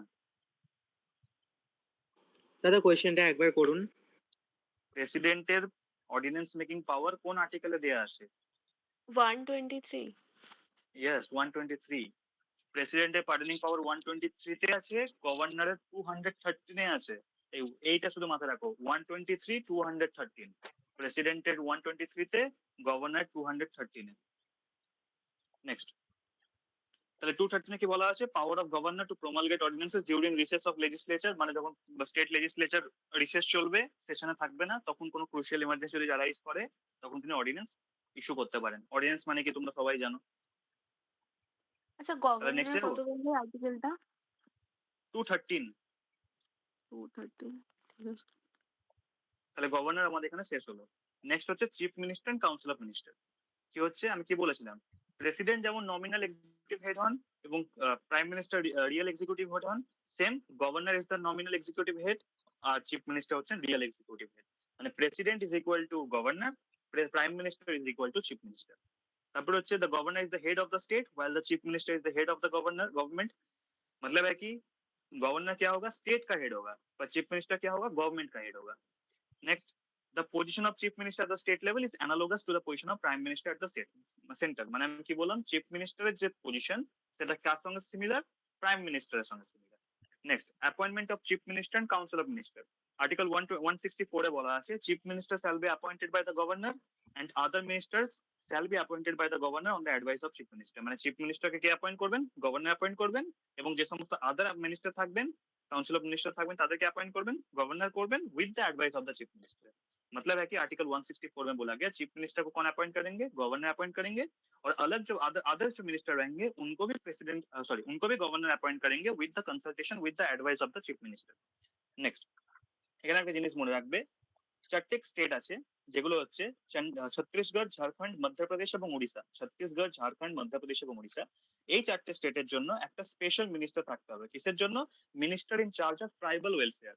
ট্রাইবাল ওয়েলফেয়ারের জন্য একটা স্পেশাল মিনিস্টার থাকতে হবে এই চারটে স্টেটে, ছত্তিশগড়, ঝাড়খণ্ড, মধ্যপ্রদেশ এবং উড়িষ্যা। তাহলে appointment of chief minister and council of minister clear? সবার clear, yes or no? Yes sir. দাদা ওই বলো। ইয়েটা যেটা বললেন যে প্রেসিডেন্ট আমাদের নমিনাল হেড আর প্রাইম মিনিস্টার রিয়েল হেড, তো এটা স্টেটের দিক দিয়ে এটা কিভাবে হচ্ছে? Chief minister governor nominal head, governor nominal head, chief minister real head. আচ্ছা ঠিক আছে। Next, council of minister to aid and advise governor. Article 163। Article 163 তে বলা আছে গভর্নর যে সমস্ত কাজ করবেন কাউন্সিল অফ মিনিস্টার এবং চিফ মিনিস্টারের এড এন্ড অ্যাডভাইস মেনে চলবেন। যেমনটা প্রেসিডেন্ট, প্রাইম মিনিস্টার এবং council of minister aid and advice মেনে কাজ করতেন, গভর্নর স্টেটে চিফ মিনিস্টার এবং council of minister aid and advice মেনে কাজ করবেন। সবার তাহলে আজকের ক্লাস ক্লিয়ার হলো, এখানেই শেষ। হ্যাঁ দাদা। দাদা দাদা ট্রাইবাল Last যেটা step বললে কি একবার বলবে? বলবে? দেখো চারটে স্টেট আছে, ছত্তিশগড়, ঝাড়খণ্ড, মধ্যপ্রদেশ এবং উড়িষ্যা। এই চারটে স্টেটে একটা স্পেশাল মিনিস্টার অ্যাপয়েন্ট করতে হবে, যেটা হচ্ছে minister in charge of tribal welfare. SC ST এই সমস্ত কমিউনিটি, আদার ব্যাকওয়ার্ড ক্লাস এই সমস্ত কমিউনিটি ওয়েলফেয়ারের জন্য একটা স্পেশাল মিনিস্টার অ্যাপয়েন্ট করা হয় এই পার্টিকুলার চারটে স্টেটে, ছত্তিশগড়, ঝাড়খণ্ড, মধ্যপ্রদেশ এবং উড়িষ্যা। ঠিক আছে, ক্লিয়ার? একদম একদম লাস্টে Okay, কি sir. একটা বলতে ওটা আরেকবার রিপিট করবে? আর্টিকেল 163 তে বলা আছে যে গভর্নর, চিফ মিনিস্টার এবং কাউন্সিল অফ মিনিস্টারের এড এন্ড অ্যাডভাইস মেনে কাজ করবে। বুঝতে পেরেছো? গভর্নর, গভর্নর, চিফ মিনিস্টার এবং কাউন্সিল অফ মিনিস্টারের এড অ্যান্ড অ্যাডভাইস মেনে কাজ করবেন। আচ্ছা। তাহলে দাদা আজকের আমার ক্লাস একটা কোয়েশ্চেন ছিল। হ্যাঁ বলো। আগের দিনকে তুমি যে আর্টিকেল গুলো দিয়েছিলেন না, যে 37, 39, ওগুলো কি বেশি ইম্পর্টেন্ট ওই আর্টিকেল গুলো? যে আর্টিকেল গুলো আমি লিখিয়ে দিয়েছিলাম না ক্লাসে, সেগুলো বেশি ইম্পর্টেন্ট। আচ্ছা, ওই যে 43A, 43B ওইটাই, ওটার কথা বল। আচ্ছা আচ্ছা ঠিক আছে। হ্যাঁ ওইগুলো বেশি ইম্পর্টেন্ট। ওকে। তাহলে দেখো আমাদের পলিটির যে সমস্ত টপিক গুলো ছিল বেশিরভাগটাই কমপ্লিট হয়ে গেল। মানে সত্যি বলতে আমরা 90% পলিটি কভার করে নিয়েছি। ঠিক আছে, আমাদের শুধু একটা ইম্পর্টেন্ট টপিক বাকি থাকছে, সেটা হচ্ছে ইউনিয়ন লেজিসলেচার এবং স্টেট লেজিসলেচার। ইউনিয়ন লেজিসলেচারের মধ্যে পার্লামেন্ট এবং স্টেট লেজিসলেচারের মধ্যে বিধানসভা, বিধান পরিষদ। পার্লামেন্টটা বেশি ইম্পর্টেন্ট, স্টেট লেজিসলেচার অত ইম্পর্টেন্ট নয়। তো নেক্সট দিন আর একটা ক্লাস হবে, সেটাতে আমরা ইউনিয়ন লেজিসলেচার এবং স্টেট লেজিসলেচার নিয়ে ডিল করব। তাহলেই আমাদের কনস্টিটিউশন পলিটি পুরোটা কমপ্লিট হয়ে যাবে। এবং আর যে বাকি একটা টপিক থাকছে, যেমন কনস্টিটিউশনাল বডিজ এর উপর আমি একটা পিডিএফ দিয়েছিলাম আলাদা করে, কিন্তু ওটা বোঝাইনি কারণ ওখানে বোঝানোর মতো কিছু নেই।